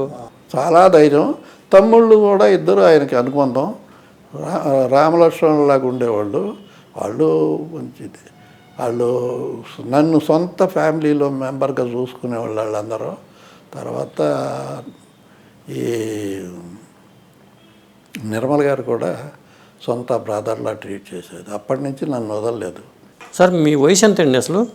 నేను 1937 అండి డేట్ ఆఫ్ బర్త్. కృష్ణ గారు మీకన్నా చిన్న? బాగా చిన్న. మరి మీరు చాలా యాక్టివ్గా ఉన్నారు. నేను వాకింగ్, యోగాసనాలు, కొంచెం ఆరోగ్యం పట్ల జాగ్రత్త పడతాను. మొదటి నుంచి అంతేనా మీరు? మొదటి నుంచి అంతే. ఎక్కడున్నా, ఊటీలో ఉన్నా కానీ ఎన్నుకునేవాడిని. అది ఊటీలో ఎక్కడ దగ్గరలో ఏముంది అంటే రేస్ కోర్స్ ఉన్నాను. ఆ రేస్ కోర్సులో ఎర్లీ మార్నింగ్ వెళ్ళిపోయి ఒక రౌండ్ పరిగెట్టేవాడిని, జాకింగ్. తర్వాత ఇప్పుడు వాకింగ్ 9 కిలోమీటర్స్ ఇప్పటికీ నడుస్తాను. అట్లాగా మార్నింగ్ ఒక 4.5. కృష్ణ గారి కన్నా మీరు యాక్టివ్గా ఉన్నారు. 4.5 కిలోమీటర్స్ మార్నింగు, 4.5 కిలోమీటర్స్ ఈవినింగ్ వెళతా. కొంచెం లైట్గా యోగాసనాలు అవి చేస్తాను, ప్రాణాయామం. మొదటి నుంచి కూడా యోగాసనాలు అలవాటు ఉందా మీకు? అలవాటు ఉంది. ఇప్పుడు కౌబాయ్ గెటప్ విషయంలో మీరు ఎలాంటి జాగ్రత్తలు తీసుకున్నారు? కౌబాయ్ గెటప్ వాళ్ళ ఒరిజినల్ గెటప్ చూసి దానికి మనం ఎలా చేయాలి, మెటీరియల్ మనకి, వాళ్ళకున్న మెటీరియల్ వాళ్ళకి లేదు, మనకు ఉండదు. వాళ్ళు ఎలాగంటే వాళ్ళు మాకు ఇది కావాలి అని డైరెక్టర్ చెప్తాడు.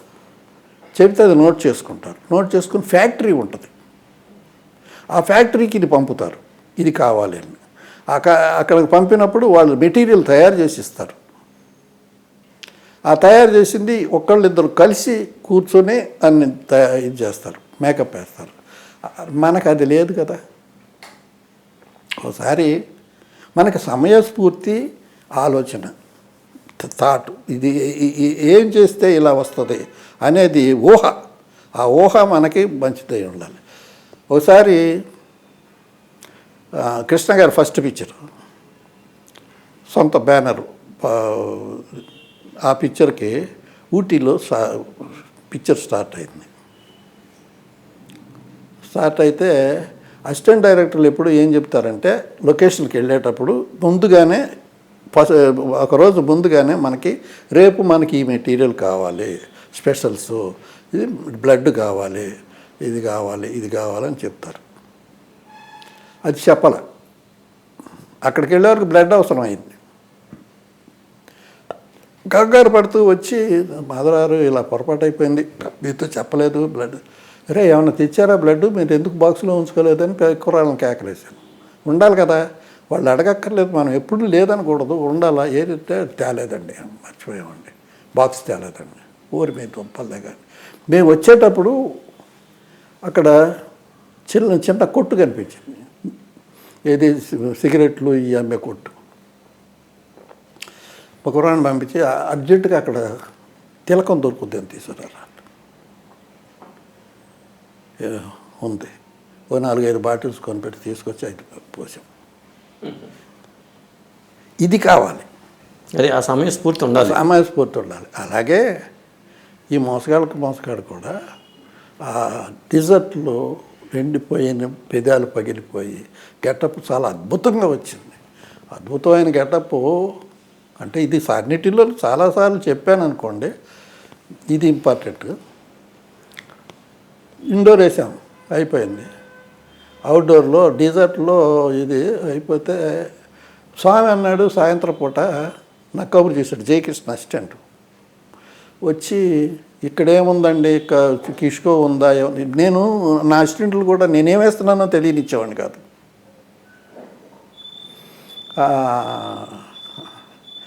ఇది ఏముందండి, ఇలా కావాలంటున్నాడు స్వామి, చీము పక్కులు కావాలంటున్నాడు. ఎక్కడి నుంచి వస్తాయండి? ఏంటండి అది?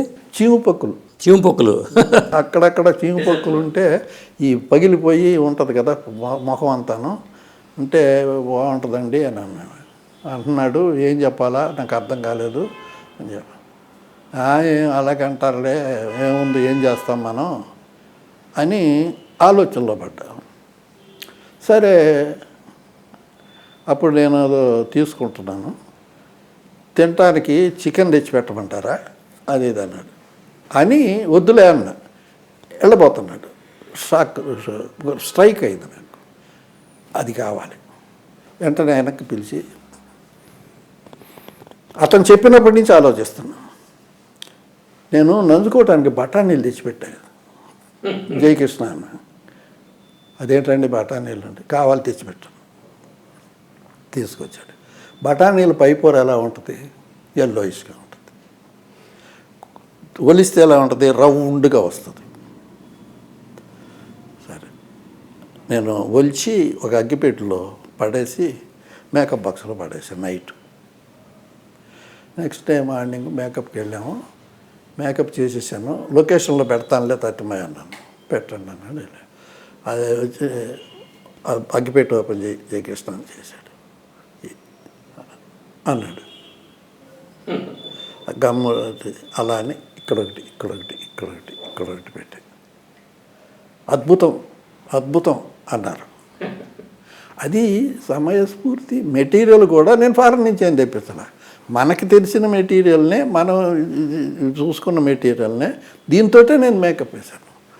మరి ఇంతమందికి మీరు మేకప్ వేస్తున్నారు, నేనే మేకప్ వేసుకుని నేను కూడా ఆర్టిస్ట్ని అయిపోవచ్చు కదా అనే ఆలోచన రాలేదా? చిన్న వేషాలు వేశాను నేను. నాకు చెప్పారు కదా, కోయవాడి వేషం ఏదో చెప్పారు. అది కాకుండా దేవుడు చేసిన మనుషుల్లో వాళ్ళ పెళ్ళి చేస్తాను కదా, చంద్రమోహన్ దేని రిజిస్టర్ మ్యారేజ్, రిజిస్టర్ వేషం, అక్కడక్కడ డాక్టర్ వేషాలు, తర్వాత విలన్ వేషం ఒక చోట. కృష్ణ గారు ఏమనేవాళ్ళు అంటే, ఆయనకి అర్జెంటుగా సాయంకాలం వెళ్ళిపోవాలి ఎవడన్నా డైలాగులు చెప్పలేనోడు ఎవడన్నా తీసుకొస్తే ఆడెందుకు ఈ మాధవరావు చేతాయించండి మా మాధవరావు చేత అని అనేవాడు. అలాగే అన్నదమ్ముల వాళ్ళు దాసు గారు పిలిచి ఎవడన్నా చూడండి రా ఈ వేషానికి అని అన్నారు. అంటే నువ్వు కృష్ణ గారు అన్నాడు, ఎందుకు మాధవరావు అన్నాడు కదా వేయించండి అన్నాడు. ఒక్కన మేకప్ వేసుకుని వచ్చాను, షూటింగ్ జరుగుతుంది, ఏదో చిన్న ఫైటు, అది చలము నేను మాట్లాడుకుని అయిపోయింది. ఒరేయ్ నువ్వెందుకు వేసేవారు ఇవి వేషం, పైనుంచి దూకాలరా బాబు, మేడ మీద నుంచి దూకాలన్నాడు ఆయన. అలాగా మరి నాకు చెప్పలేదే అన్న, నీ మొహం నువ్వు అయిపోయావులే అని అన్నాడు ఆయన. సరే అయిపోయింది. ఒకరోజు కృష్ణ గారికి రెస్ట్ రోజు నన్ను తీసుకెళ్ళి పిక్చర్ ఓపెనింగ్ నా మీద, నా ఫేస్ మీద తీసుకెళ్ళి వెళ్తుంది, మేడ మీద నుంచి దూకమన్నాడు. కింద పరుపులు వేశారు. నేనేం చేశానంటే గబక్కన ఈ సూట్ కేసు దొంగతనం చేసేసాను. సూట్ కేసు తీసి కింద పడేసి దాని మీద అది ఏలాడి దూకేసి అక్కడి నుంచి జంప్ చేసి కాంపౌండ్ వాళ్ళు దాటి కారు స్టార్ట్ చేసుకుని వెళ్ళిపోవటం. చాలా పెద్ద వేషం వేయించారు వాళ్ళు అందుట్లో. అలా కొన్ని పిక్చర్లు బాగానే చేశాను. కానీ నేను అనుకున్నది ఏంటంటే, నా థాట్ ఎప్పుడు ఇంకొకలాగా ఉండేది థాట్. ఎలాగంటే నా బదులు ఇంకొకళ్ళు వేస్తే ఆడి బతుకును మనం ఎందుకు చెడగొట్టాలి అనే సిస్టము మేకప్ ఆర్టిస్ట్ కాకుండా చేసింది. పైగా నా మెయిన్ ప్రొఫెషన్ మేకప్ అనుకున్నారు మీరు. ఇప్పుడు ఈ డబ్బు నేనైతే ఫ్రీగా చేస్తాను. అంటే ఆ సినిమాకి నాకు ఏదో వాచ్ గీచి అంత ప్రజెంట్ చేశారనుకోండి 100 రోజులకి, కాకుండా నేను లేకుండా ఉంటే వాళ్ళకి ఏదో ఒక రెమ్యూనరేషన్, వాళ్ళ బతుకు తెరుగు ఉంటుంది కదా, మనం ఎందుకు వేయాలి అని. ఇప్పుడు కేఎస్ఆర్ దాస్ గారు అనగానండి, ఆయన ఎడిటింగ్ డిపార్ట్మెంట్లో పనిచేశారు కాబట్టి ఫిల్మ్ వేస్టేజ్ ఉండదు. వేస్టేజ్ అస్సలు ఉండదు. చాలా మంచి డైరెక్టరు, మంచి సినిమాలు తీసినాడు. మోసగాడు కూడా చాలా ఫాస్ట్గా పూర్తి చేస్తుంటారు. చాలా ఫాస్ట్గా 27 రోజులు 22 రోజులు. ఇప్పుడు ఒక డౌట్ అండి, ఇప్పుడు హీరోలు సినిమాలు చేయాలంటే సినిమా షూటింగే దాదాపు 1 year 2 years పడుతుంది. అప్పట్లో 1 yearకే కృష్ణ గారు 13 సినిమాలు 14 సినిమాలు చేసిన. ఒక సంవత్సరం 22 సినిమాలు చేసి 22 సినిమాల్లో 18 సినిమాలు రిలీజ్ అయితే మేము కృష్ణ గారు, నేను, నిర్మల్ గారు విజయవాడ వెళ్ళాం. విజయవాడ వెళ్తే ఎక్కడ ఏ వాల్ పోస్టర్ కూడా ఎవరిది లేదండి, ఓన్లీ కృష్ణ గారి ఉంది. ఆశ్చర్యపోయాం. అలా షిఫ్ట్లు చేసేవాడు అండి ఆయన. డే అండ్ నైట్లు బాగా పనిచేసేవాడు ఆయన. తర్వాత హైదరాబాద్లో షూటింగ్, మెడ్రాస్లో షూటింగ్. మేమిద్దరం ఈవినింగ్ హైదరాబాద్లో బయలుదేరేవాళ్ళం, చెన్నైలో ఇక్కడికి వచ్చేవాళ్ళం, నైట్ ఇక్కడ పనిచేసేవాళ్ళం, మార్నింగ్ చెన్నై వెళ్ళేవాళ్ళం. నన్ను దించేసి ఇంటి దగ్గర దించేసి ఆయన ఇంటికి వెళ్ళిపోయేవాడు, స్నానం చేసి టిఫిన్ చేసి వచ్చేవాడు, నన్ను ఎక్కించుకుని స్టూడియోకి వచ్చేవాడు, ఇక్కడ మేకప్ వేసుకునేవాళ్ళు. అలా 10 రోజులు 15 రోజులు తిరిగేవాడిని. నమ్ముతారు? అంత హార్డ్ వర్కరు, అంత గట్టి మనిషి. అన్ని సినిమాలు చేసిన హీరో తెలుగు ఇండస్ట్రీలో ఎవరు లేరు అనుకుంటా? ఎవరు లేరు. ఒక్క ఇయర్లో అన్ని సినిమాలు అంటే మాట్లాడండి. అసలు 22 సినిమాలు. ఒక్కోసారి అనేవాడు విగ్రహ మార్చొద్దులేవా పనికొస్తుంది అని నేను ఒప్పుకునేవాడిని కాదు. దానికి దీనికి డిఫరెన్స్ వద్దులేండి అని చెప్పి నేను చేసేవాడిని. అది మంచి పద్ధతి అంటారా? ఇప్పటిలాగా చేసే మంచి పద్ధతి అంటారా? అసలు ఇప్పటికంటే అది మంచి పద్ధతేనండి. ఎందుకంటే ఒక పద్ధతిగా ఉండేది అది. ఎందుకంటే కథ ఒకటి ఫిక్స్ చేసుకుంటే దానిలో చేంజెస్ ఉండేవి కాదు. ఇవాళ మీకు ట్రిక్ వర్క్ ఉంది, అన్నీ ఉన్నాయి. ఆ రోజు ట్రిక్ వర్క్ కూడా లేదు. కానీ ఎంతవరకు తీయాలో అంతవరకు తీసి కథని ముందుగానే ప్లాన్ చేసుకుని చేసేవాడు. ఇప్పుడు పేపర్ని చించేసినట్టు చించేస్తుంటే కథ అక్కడ సెట్లో కూర్చొని రాస్తుంటే డైలాగు తేడా ఉంటుందండి తప్పకుండా. బిఎన్ రెడ్డి గారు కూడా మొత్తం సబ్జెక్ట్ మొత్తం చెప్పి దానిలో ఒక చేంజ్ కూడా చేసేవాడు కాదు. అంతే, డైలాగ్ వర్షన్ మొత్తం పూర్తయిపోయింది, దాన్ని అలాగే తీసేవాడు. మరి సాక్షి కూడా 30 రోజుల్లో తీసిన సినిమానే కదా, దానికేం లోపం ఉంది? మోసగాళ్ళకి మోసగాడు ఎన్ని రోజులు తీశారండి? అది మోసగాడు కూడా తక్కువ రోజులు, 27 రోజులు 8 రోజులు తీసుకున్నాం. ఎంత రిస్క్ చేసి జర్నీలు చేసామండి, రిస్క్ చేసి జర్నీలు చేసాం. సార్ ఇప్పుడు మామూలుగా చూస్తే సోమబాబు కృష్ణ అప్పట్లో మంచి పోటీ. ఇద్దరు మామూలు మేకప్ లేకుండా చూస్తేనేమో కృష్ణ గారు చాలా అందంగా ఉంటారంటారు, మేకప్ వేస్తేనేమో సోమబాబు అందంగా ఉంటారంటారు. మీకేమనిపించేది? నాకేమనిపించేది కాదు. నేను రామానాయుడు గారు ఇద్దరిని పెట్టి సినిమా తీశాడు. అది నాకు నా దగ్గరకు వచ్చి విగ్గు అంటే నేను చెప్పండి ఎంత ఏంటో వేషం ఒకసారి టూకీగా చెప్పండి నేను చేయించుకొస్తానన్న. నేను చేయించుకుని వెళ్ళాడు. చూశాడు, ఫస్ట్ క్లాస్, చాలా బాగుందన్నాడు. ఆ శోభన్ బాబు ఏంటయ్యా బాబు, విగ్గులు అన్నీ ఒకే రకం పెడతాడు, తను వాళ్ళ మేకప్ మ్యాను సస్తే ఇటు దరిద్రం వదులుద్ది అంత పెద్ద మాట అన్నాడండి. అతను నాకు ఫ్రెండ్. సార్ మీరు అలా అనబాకండి, ఆయన ఒప్పుకోడు, మేకప్ మ్యాన్ తప్పులు కాదు, అతను మంచి మేకప్ మ్యాను అని సార్. అలా ఉంటుందండి. అంటే ఆయనకి అంతా ఫిక్స్ అయిపోయింది ఇక, ఆ రింగు అది ఆ మేకప్ అంతే. ఏదో కోడినాగు సినిమాలోనూ కొన్ని సినిమాల్లో తప్పితే గెటప్ చేంజ్ అవ్వాలి పెద్దగా. గెటప్ చేంజ్ అవ్వదు, మనకి ఒకదానికి ఒకటి సంబంధం ఉండదు. ఇప్పుడు దేవుడు చేసిన మనుషులు కాకుండా ఇది పాడి పంటల్లో విగ్గోలా ఉంటుంది. తర్వాత పండంటి కాపురం విగ్ ఏంటో తెలుసా అండి? లేడీస్ విగ్, అమెరికా నుంచి వచ్చిన విగ్గుని ఎవరు, జగ్గారావు అని రంగారావు గారి బ్రదరు, వాళ్ళ సిస్టర్ ఉంది అక్కడ, దేనికో పంపించింది. ఆయన 5,000 డబ్బు ఇస్తే ఈ విగ్ ఇస్తా, మళ్ళీ నాకు రిటర్న్ ఇవ్వాలి. ఇతను ఎవరో ప్రభాకర్ రెడ్డి అద్దుట్లో పార్ట్నర్ కదా, ప్రభాకర్ రెడ్డి కొత్త రకమైన విగ్గు పెడదామని చెప్పి ఆ విగ్గు నా దగ్గరికి తీసుకొచ్చి, దీని కాస్ట్ 5,000, మళ్ళీ మనం ఉంచుకోకూడదు, నువ్వెంతన్నా కట్ చేసుకో, ఇది నువ్వేమన్నా చేయగలవా అని ఆయనకి వేషం ఇచ్చేటట్టు, ఇది విగ్గు మళ్ళీ రిటర్న్ ఇచ్చేటట్టు. సరే నేను చూసుకుంటానండి. చూశాను, రోజు కొంచెం కట్ చేసేయటం, అలా చక్కగా క్రాప్ తయారు చేసి, క్రాప్కి మనం ఒక ఐడియా పెట్టుకున్నాం, ఇది ఇలా ఉండాలి, దీని షేప్ ఎలా వస్తుంది, ఈ హెయిర్ ఎలా పడుతుంది, దీన్ని స్ట్రెంగ్త్ ఎంత అని ఆలోచించి, అది ఇలాగే పడుతుంది, దీన్ని ఇలాగే చేయాలి అని చెప్పి అలా చేసి దాన్ని తయారు చేసి నాకు తృప్తిగా ఉంది. ఫస్ట్ డే మేకప్ వేసి బిగ్గు పెట్టా. ప్రభాకర్ రెడ్డి వచ్చి వెనకాల కూర్చొని ఇలా చూసి చండాలంగా ఉందన్నాడు. అనగానే కృష్ణ గారు ఈ విగ్గిలో తీసి బోర్లిచ్చి, పాత విగ్గు ఏదన్నా పట్టరావా అన్నాడు, ఓపెనింగ్ అన్నాడు. అంటే నాకు కోపం వచ్చింది. ఏంటి పాత విగ్గు పెట్టుకుంటారా? ఈ విగ్గుకి ఏంటి, ఈ విగ్గు బాగోలేదని సెట్లో ఎవరన్నా అంటే ఇవాళ నుంచి మేకప్ మానేస్తాను, ఛాలెంజ్ చేస్తున్నాను. ఏంటా రెడ్డి గారు, ఏంటి నువ్వు మాట్లాడేది, విగ్గు బాగాలేదా, చెత్తగా ఉందా, ఒకటి విగ్గు పెట్టి నేను డ్రెస్సింగ్ చేసి పదం వెళ్ళాను. లక్ష్మీదేవి పక్క డైరెక్టర్, స్వామి కెమెరామెన్. సెట్లోకి వెళ్ళగానే స్వామి చూడగానే అద్భుతం, బ్రహ్మాండంగా ఉంది విగ్గు అంటూ ఎదురయ్యారు. దాంతో ప్రభాకర్ రెడ్డి ఆశ్చర్యపోయి అంత బాగుందా అని చెప్పి సాయంత్రం నన్ను తీసుకెళ్ళి నా కారులు ఎక్కు అని చెప్పి తీసుకెళ్ళి హోటల్కి తీసుకెళ్ళి బిర్యానీ అంతా కొని, సారీ మాధవరావు ఏమనుకోవద్దు. ఇప్పుడు కృష్ణ గారు పర్సనల్ మేకప్ మ్యాన్ అంటారు మిమ్మల్ని, రెమ్యునరేషన్ మరి నిర్మాత ఇస్తాడా లేకపోతే? నిర్మాతే. కృష్ణ గారి సంబంధం లేదు.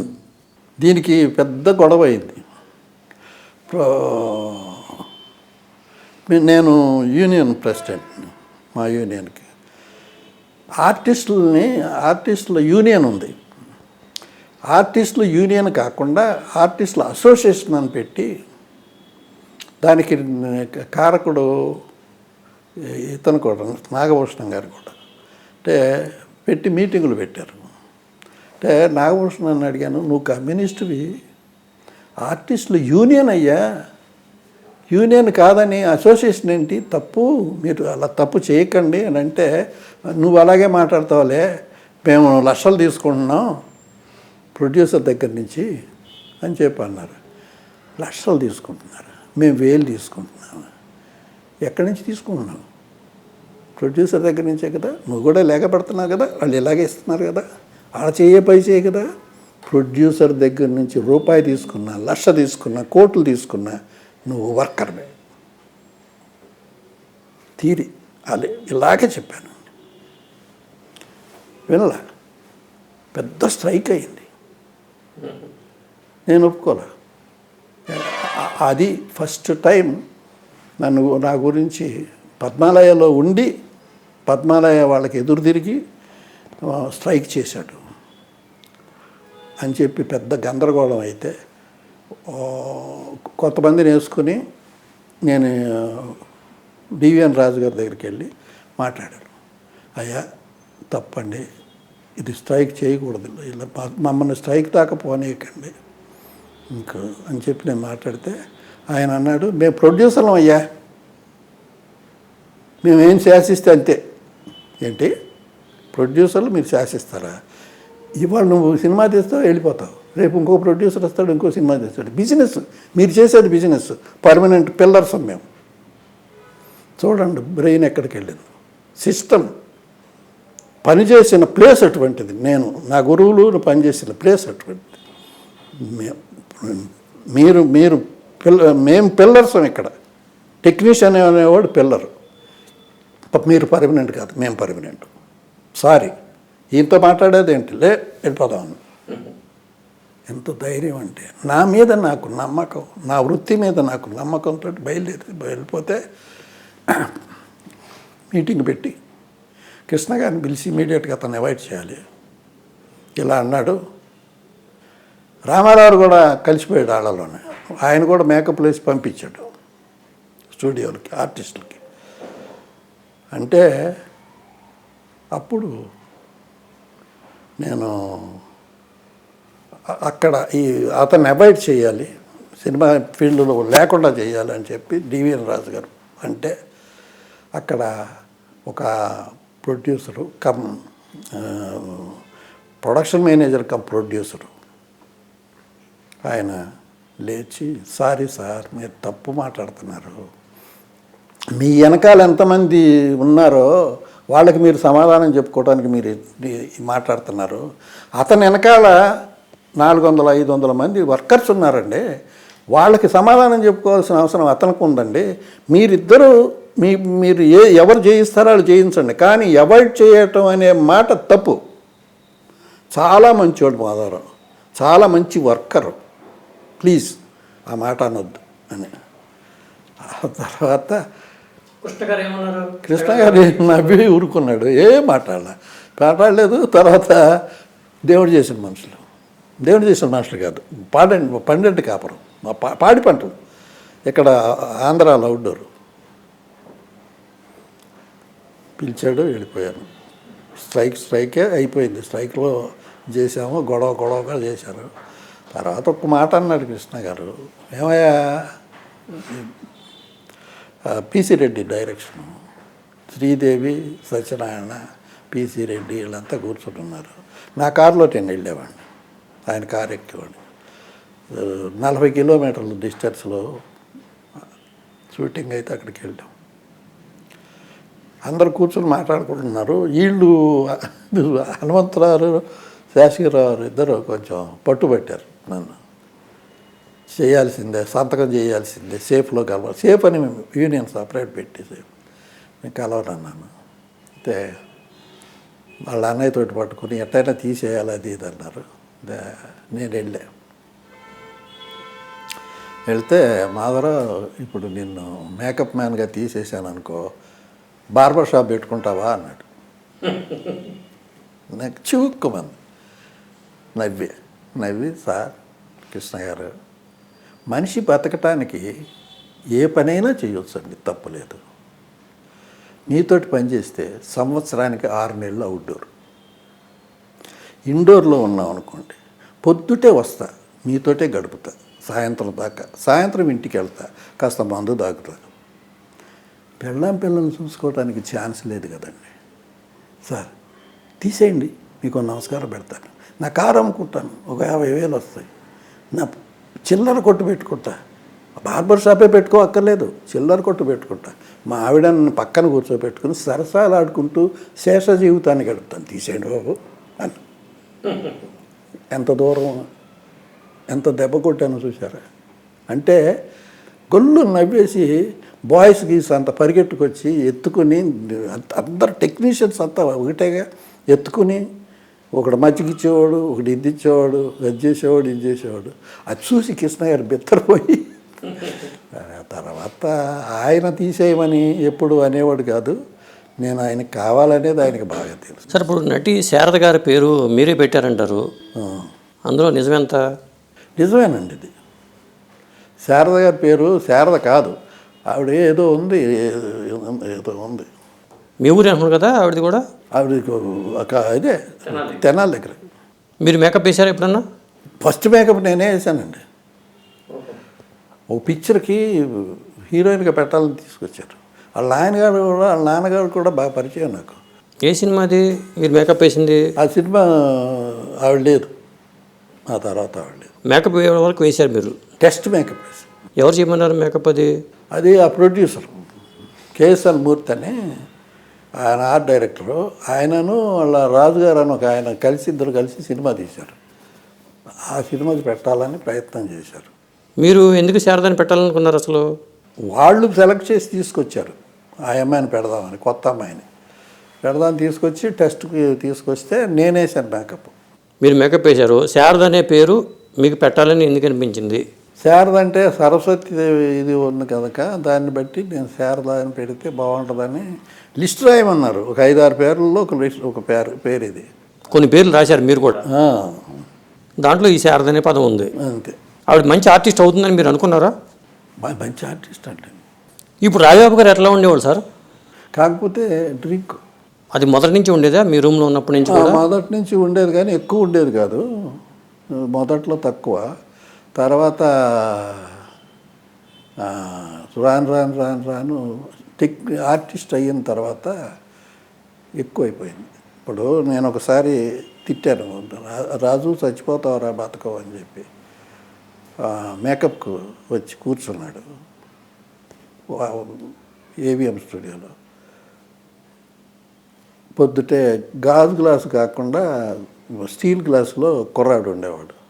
వాడు మందు ఇచ్చి నీళ్ళు కలిపి మందు ఇచ్చాడు, తాగాడు. పొద్దుటే వాన్ చేసుకోడు, చేతులు వణుకుతున్నాయి.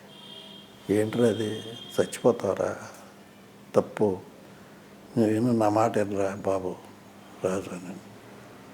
మళ్ళీ ఆ నోరు కడుక్కొని మళ్ళీ గ్లాసులో పోయించుకొని తాగి సెటిల్ అయ్యేవాడు. అలా తాగి షూటింగ్లు చేసిన వాళ్ళు రమణారెడ్డి గారు కూడా అలాగే చేశారు. ఎందుకని ఆర్టిస్టులకి ఇంత బలహీనత? డబ్బులు ఉంటాయి, అన్నీ ఉంటాయి. బలహీనత అంటే అది అలవాటు, ఆ కిక్ అలవాటు అయిపోయిన తర్వాత అదొక ఇదిగా ఉండేది. ఎస్వి రంగారావు గారు అంతే అంటారు. ఎస్వి రంగారావు గారు అలా కాదు, తాగిపోయి షూటింగ్కి వచ్చేవాడు, తాగి ఎగ్గొట్టేవాడు అంతే. షూటింగ్లకు రాడు ఆయన.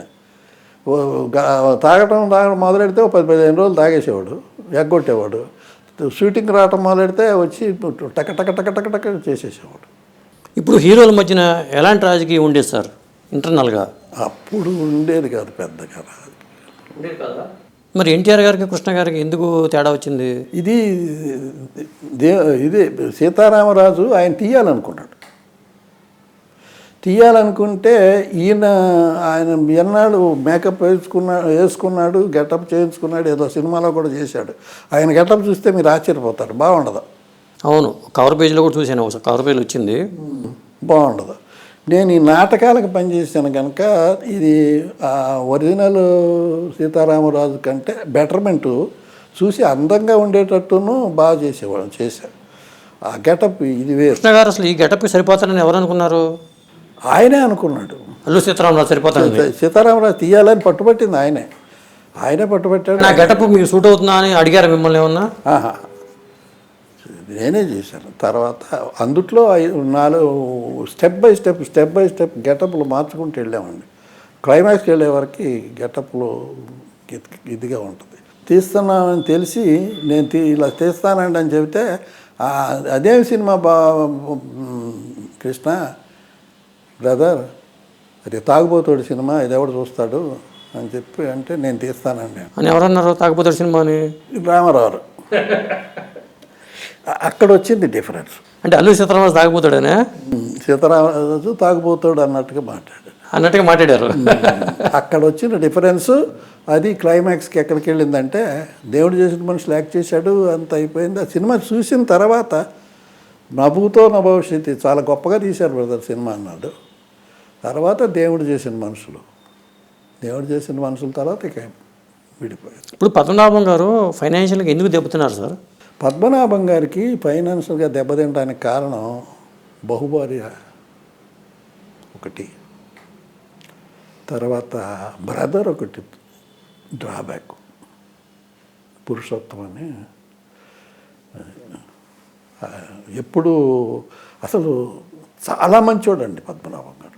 అసలు భోజనాలు పెడితే ఆయన కూడా ఎంత బాగా పెట్టేవాడు అంటే. ఎంతమంది భార్యలు ఆయనకి? 4. మనిషి మంచివాడే. మంచివాడు. అట్లాగే కొంత హర్నాథ్ కూడా అంతే, కెరీర్ మంచి, కేవలం డ్రింక్ వల్ల పాడైపోయాడు. చాలా అతను అందగాడు. సీతా కళ్యాణం సినిమా చూస్తే ఆ సినిమా నేను పనిచేసాను, సీతా కళ్యాణం రామారావు. అట్లాగా చూస్తే అసలు రాముడు అంటే ఇలాగే ఉండాలి అనేది అనుకున్నాడు. ఆ అమ్మాయికి గీతాంజలి కూడా ఫస్ట్ పిక్చర్. ఆ సాంగ్ కూడా చాలా ఫేమస్ కదా. అయ్యో అద్భుతంగా ఉంది. పెళ్లిలోనూ ఆ సాంగ్ వినిపిస్తుంది. పాపం అక్కడి నుంచి డ్రింక్ ఎక్కువైపోయి తాగొచ్చి ఇష్టానికి బిహేవ్ చేసి. అంటే కొంతమంది ఏమంటారంటే ఆయన పైకి వస్తాడని దాన్ని దెబ్బ కొట్టాలని చెప్పి అలవాట్లు చేశారంటారు. అదేం ఉండదు అతనికి, అదొక వీక్నెస్. సావిత్రి గారికి ఏమైనా మేకప్ వేశారా మీరు? సావిత్రి గారికి 2 పిక్చర్లు మేకప్ వేశారు. ఏ సినిమాలో? సావిత్రి గారికి నిర్మల్ గారి డైరెక్షన్లో పిక్చర్ చేశాను, ఇంకో పిక్చర్ ఏదో చేశాను. సావిత్రి గారితో నాకు బాగా ఫ్రెండ్షిప్ ఉండేది. సావిత్రి గారికి చేశాను, ఎల్విజి లక్ష్మికి చేశాను, గీతాంజలికి చేశాను, తర్వాత మన జీవరలక్ష్మి, ఎస్వరలక్ష్మి క్యారెక్టర్ ఆర్టిస్టులు. జీవరలక్ష్మి దగ్గరికి మేకప్ మ్యాన్ వెళ్ళాలంటే భయపడేవాడు. ఆవిడంత ఇది, ఒరే రావిగా కృష్ణగా అని వాళ్ళనే ఒరే అని పిలిచేది. అది కేఎస్ ప్రకాశ్రావు గారికి ఆవిడ బాగా దగ్గర కదా, అందువల్ల కూడా కొంత కమాండింగ్ ఏమో. కేశవ ప్రకాశ్రావు గారి సినిమాలు చేశానండి. ఆయనతో పాటు నేను డ్రింక్ చేసేవాడిని. పిలిచేవాడు, పేకాడుకున్నారమ్మని పిలిచేవాడు. మరి ఫైనాన్షియల్గా ఎదగాలనే తాపత్రయంతో ఇతరత్ర డైరెక్షన్ చేద్దామని కానీ, లేకపోతే ప్రొడ్యూసర్ చేద్దామని కానీ ఇట్లాంటి ఆలోచనలు ఉంటాయి కదా, మీకు ఎందుకు రాలేదు అసలు? అదే నేను ఒకే ఫీల్డ్లో ఉండాలి. పోనీ ఫైనాన్షియల్గా మీరు కంఫర్ట్ జోన్లోకి వెళ్ళిపోయారా? నాకేం ఇబ్బంది లేదు. నాకు మెడ్రాస్లో 10-15 కోట్ల రూపాయల ప్రాపర్టీ ఉంది. అట్లాగా ఎక్కడ జాగ్రత్త. తర్వాత నేను డ్రింక్ చేసేవాడిని, సిగరెట్ కాల్చేవాడిని. 20 సంవత్సరాల నుంచి ఏదీ ముట్టుకోవట్లేదు. ఎందుకంటే నాకు పని ఎప్పుడైతే లేదో తగ్గిందో అప్పటి నుంచి కూడా ఈ మన సిస్టాన్ని మార్చుకోవాలనే దృష్టితోటి అన్నీ మార్చేసుకున్నాను. ఇప్పుడు మహానటి సినిమా చూసారా మీరు? మహానటి సినిమా చూశాను. సావిత్రి గారి వాస్తవ జీవితానికి ఆ సినిమాకి వేరియేషన్ చెప్పాల్సి వస్తే దగ్గరగానే ఉంది, కానీ కొన్ని ఆ ఫాదర్ వేషమే చేశాడు. ఫాదర్ వేషం కొంచెం ఏదో అంటారు అప్పుడు విలన్లాగా. ఆయన వల్లే ఆవిడ అలా ఇవ్వటానికి కారణం అనేది. రంగారావు గారి ఇల్లు ఇక్కడ, సావిత్రి గారి ఇల్లు ఇక్కడ, ఎదురుబుదురు ఉంటాయి. సావిత్రి గారి ఇంటికి కూడా వెళ్ళాను. ఎందుకని అసలు ఆవిడ జీవితం అట్లా అయిపోవడానికి కారణం? మంచి ఆవిడండి, అసలు అద్భుతమైన అటువంటి మనిషి, అంత ఉదారతలో ఉన్న మనిషిని మనం ఎక్కడ చూడం. మరి జెమినీ గణేషన్ తప్ప ఇంకెవరు లేరా చేసుకోవడానికి? అదే ఆడైతే రవిడి తండ్రిని ఏదన్నా బందోబస్తు చేయగలరు అనే దాని మీద తల్లి చేసిన తప్పది. సావిత్రి గారు తల్లి చేసిన తప్పే. అప్పటికే ఆయన భార్యలు చాలామంది ఉన్నారు జెమినీ గణేషన్ గారికి, అయినా సరే ఎందుకు ఇట్లా? అదే ఆవిడ తప్పటడిగేసింది ఎవరో. సరే అది సినిమా వాళ్ళ వ్యక్తిగత. తర్వాత ఆవిడ డ్రైవర్కి మాకు దగ్గరలోనే మా ఇళ్ళకి దగ్గరలోనే డ్రైవర్ ఉండేవాడు.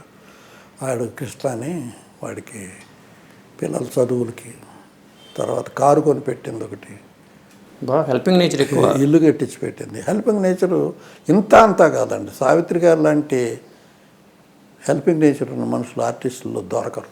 అందుట్లో తర్వాత జగ్గయ్య గారు ఒకటండి ఆర్టిస్టుల్లో నాకు నచ్చి జెంటిల్మెన్గా జగ్గయ్య గారు. మాకు స్ట్రైక్ జరిగినప్పుడు నాకు ఫోనులు చేసి ప్రత్యేకంగా ఇలా చేయి, అలా చేయి, అలా చేయి, నీ వెనకాల మేము ఉంటాను, నీ వెనకాల మేము. యూనియన్కి ఆయన ప్రెసిడెంట్. ఇప్పుడు ఈ హెల్పింగ్ నేచర్ అనే విషయాలకు వచ్చేసరికి మరి కృష్ణ గారు ఎలా ఉంటారు సార్? కృష్ణ గారు కూడా మంచి ఏమైనా ఆయన డేరింగు, డాషింగు, హెల్పింగ్ నేచర్ ఉన్న మనిషి ఆయన. మీకు పర్సనల్గా ఏమైనా హెల్ప్ చేశారా కృష్ణ గారు? ఒక్కసారి ఏదో చిన్న మాట అన్నాడు. దానికి నేను స్నేహితుల్లో ఉండేవాళ్ళం కదా, ఏదో అవుట్డోర్ షూటింగ్లో కొంచెం మిస్ అయ్యా. ఏదో పని ఆయనే చెప్పాడు. ఏంటంటే ఏదో అడుగు, అక్కడికి వెళ్ళి అడుగని అన్నాడు. నేను వెళ్ళి అలా ఏదో అడగటానికి వెళ్ళినాను. ఈలోపు కారు వచ్చింది, షూటింగ్ అయిపోయింది అన్నారు. కారు ఎక్కారు, వెళ్ళిపోయారు. అదే వెళ్ళిపోయాడు అంటే నాకు సరే వేరే కారు ఇస్తాను, వెళ్ళండి మాదరారా అని చెప్పి ప్రొడ్యూసర్ నాకు కారు ఇచ్చాడు. వెనకాల వచ్చాడు. నీకు సపరేట్ కారు కావాలా, నేను వెళ్తుంటే రావాలి కదా అని చెప్పి టకా మాట్లాడాడు. నాకు చిరాకేసి. అప్పుడు దాకా కొన్ని సంవత్సరాలు అప్పుడప్పుడు డ్రింక్ని నేను పెద్దగా లైక్ చేసేవాడిని. నాగభూషణం మేమంతా ఉన్నాము అక్కడ, ఒక రూములు. నేను వెళ్ళి డైనింగ్ టేబుల్ దగ్గర కూర్చొని డ్రింక్ పట్టుకొచ్చాడు బాయ్. సిగరెట్ ప్యాకెట్ తీసుకున్నాను, డ్రింక్ తాగుతుంటే కృష్ణ గారు పిలుస్తున్నాను. వెళ్ళా, సిగరెట్ కాలుస్తే వెళ్ళి తలుపు తీసి జాగ్రత్త, పిచ్చి మాటలు నా దగ్గర మాట్లాడు, ఏమనుకున్నావు నువ్వు, డ్యామ్ డూమ్ అని కేకలేసా. పక్కా నవ్వాడు. నవ్వి మాదరా డ్రింక్ చేస్తున్నావా, నేను పోయినా పంపిస్తాను, వెయిట్ చేయి, మీరేం భోజనం పంపించక్కర్లేదు, నేను తింటాను. నేను లేదు వెయిట్ చేయి అన్నాడు. వచ్చాను, కూర్చుని పంపించాడు, తిన్నాను. పొద్దుటే నువ్వు లేవక్కర్లేదు, నేను లేపుతాను అన్నాడు ఆయన. అని పొద్దుటే నేను యోగాసనాలు వేస్తున్నాను. అంతా అయిపోయినాయి, ప్రాణాయామంలో ఉన్నాను. వచ్చి తలుపు పెట్టాడు, కమిన్నాను, తలుపు తీసి వచ్చాడు. కూర్చొని ఏంటి ఈ ప్రాణాయామం యోగాసనాలు వేస్తావా నువ్వు? అవునన్నా. కొద్దిగా వెళ్ళేది కూర్చోన్నాడు. కాఫీ ఈ చెన్నైలో అండి, ఎక్కడ ఒక అవుట్డోర్ షూటింగ్లో. సార్ ఇప్పుడు ఇండస్ట్రీలో మేకప్ల పరంగా చూస్తే ఇప్పుడున్న మేకప్ విధానానికి అప్పటి ఉన్న విధానానికి తేడా ఏంటి? ఇప్పుడున్న విధానం, మేకప్ విధానం అప్పటికి డిఫరెన్స్ ఏంటంటే, అప్పుడు మేకప్ చాలా అవసరం ఫిల్ములు బట్టి. ఇప్పుడు మేకప్ చాలా సిప్పుగా వచ్చింది. ఫిల్మ్ కాదు ఇప్పుడు ఇవాళ. ఆ రోజు ఫిల్ము, ఇవాళ సిప్పు. ఈ సిప్పులో ఏంటంటే ఎలా ఉన్నా కానీ న్యాచురల్గా వస్తాయి. వీళ్ళు ఏం చేస్తారు, మేకప్ అక్కర్లేదు పెద్దగా, తుడిచేసి పంపిస్తారు. అప్పుడు లైట్ అండ్ షేడ్స్ కావాలి. అసలు మేకప్ పుట్టిందే ఎలా పుట్టిందంటే, జనరల్గా విలేజెస్లో ఈ అప్పుడప్పుడు సూట్లు వేసుకొని వచ్చి మేకప్లు వేసుకొని నేను పిట్టల దొరని అది ఇదని చెప్పే అక్కడ నుంచి పుట్టిందండి మేకప్. ఆ మేకప్ ఫిల్మ్ను బట్టి అలా డిఫరెన్స్ వచ్చేవారికి ఇప్పుడు మేకప్పే అవసరం లేనంత విధానానికి వెళ్ళిపోయింది. అప్పుడు మమ్మల్ని కారులో తీసుకెళ్ళేవాళ్ళు, ఇప్పుడు కారు కోసమే ఇంకో చోటకి వెళ్ళాలి. ఆ బ్యాగ్ వేసుకుని, మేము బ్యాగ్ వేసుకుని కారు కోసం వెళ్ళేవాళ్ళం కాదు, మా ఇంటికి వచ్చి మమ్మల్ని తీసుకెళ్ళేవాళ్ళం. ఇవాళ టచ్అప్ చేస్తే చాలు, లైట్గా మేకప్ అలా ఫేస్ని శుభ్రం చేసి, ఇప్పుడు ఇంచుమించు ఎండకి ట్యాన్ అవ్వకుండా చేస్తే చాలు. వీళ్ళు ఇప్పుడు బాంబే వాళ్ళు కూడా అలాగే చేసేవాళ్ళు. వాళ్ళు మేకప్ అంత బాంబే వాళ్ళకి అంత గొప్పగా తెలియదు. ఊరికి అలా అనేసి టచ్అప్ కూడా వాళ్ళే చేసేవాళ్ళు. ఇప్పుడు ఒక వ్యక్తిని స్వరూపాన్ని పూర్తిగా మార్చేసేలా కూడా ఒక మేకప్ వచ్చేసిందండి. ఇప్పుడు భారతీయ కమల్ హాసన్ కానీ, ఈ మధ్యనే బెల్ బాటమ్ అనే సినిమాలో ఇందిరాగాంధీ ప్రియాంక చోప్రాని ఇందిరాగాంధీ లాగా ఈ ఆటికి అవసరం అప్పుడు లైట్ అండ్ షేడ్ ఖచ్చితంగా వర్క్ చేయాలి.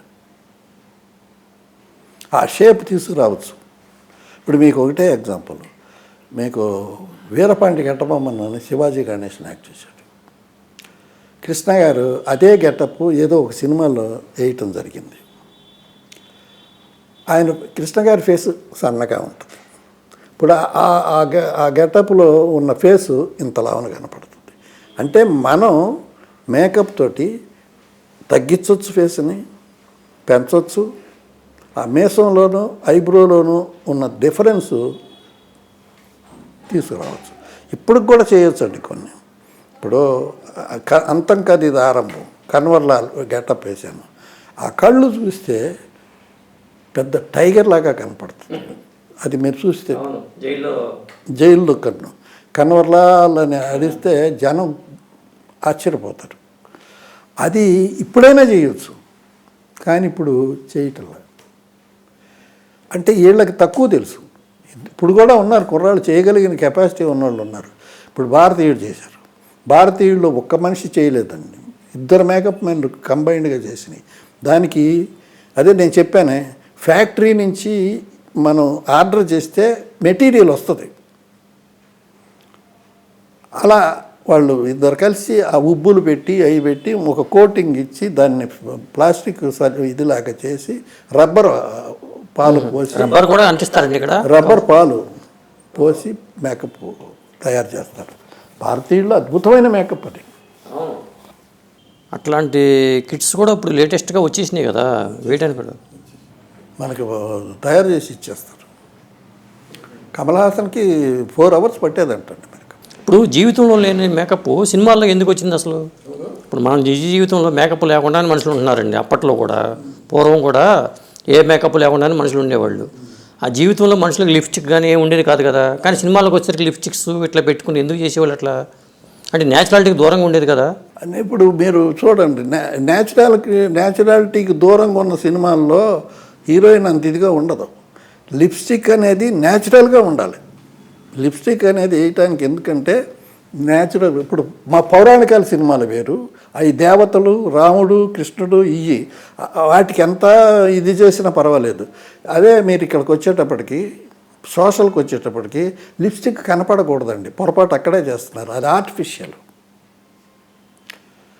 అంత లిప్స్టిక్ పోయాల్సిన పని లేదు. ఇప్పుడు న్యాచురల్గా వేసుకుంటున్నారు కనుక, బయట కూడా వేసుకుని తిరుగుతున్నారు కనుక ఆ పని చేస్తున్నారు అనుకోండి. అవును, ఇప్పుడు వేసుకుంటున్నారు. అప్పట్లో ఉండేది కాదుగా.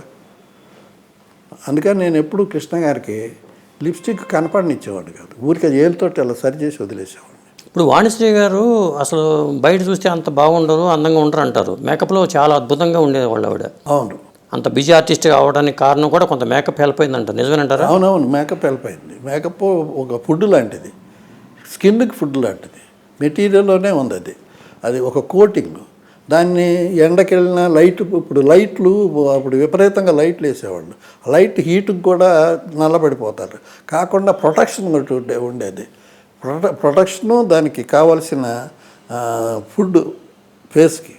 అందుకని మేకప్ బ్లాక్ అండ్ వైట్ కానీ, తర్వాత చిన్న కలర్లు కానీ మేకప్లు వేసేవాళ్ళు. ఆ మేకప్లు దానికి అవసరం అయ్యాయి. అది వేసుకున్న కోటింగ్ ఉన్నప్పుడు, ఇప్పుడు షర్టు ఇంతవరకు ఉంది, ఇక్కడ తీస్తే కలర్ డిఫరెన్స్ ఉంటుంది, ఇక్కడ నుంచి కలర్ డిఫరెన్స్ ఉంటుంది. అది ఇప్పుడు తుడవాలంటే, మేకప్ని తీయాలంటే అయిపోయిన తర్వాత కడగటమేనా, లేకపోతే వేరే ఏమైనా చేసేవాళ్ళ? వేరే క్రీములు ఉండేవి. తర్వాత కొంతమంది కొబ్బరి నూనె కంపల్సరీగా అట్లా చేయాల్సిందేనా? అట్లా చేయాల్సి. నీళ్ళతోటి కడుక్కుంటే పోయేది కాదు. మ్యాక్స్ ఫ్యాక్టరీ వాడు తయారు చేసాడు. మ్యాక్స్ ఫ్యాక్టరీ కంపెనీయే లేదనుకోండి. ఇప్పుడు ఏమేమి మేకప్ మంచి మంచి ఉన్నాయో మీకు ఏమైనా ఐడియా ఉందా అసలు? ప్యాన్ స్టిక్లు, ప్యాన్ కేకులు ఇవి ఉన్నాయి. లైట్గా టచ్ చేయాలి. ఇప్పుడు అంత ఓవర్గా చేస్తే ఊరికనే తెలిసిపోద్ది. ఇప్పటికీ మీ అవసరం ఉంది రండి సార్ అని అడిగిన వాళ్ళు ఎవరు లేరా?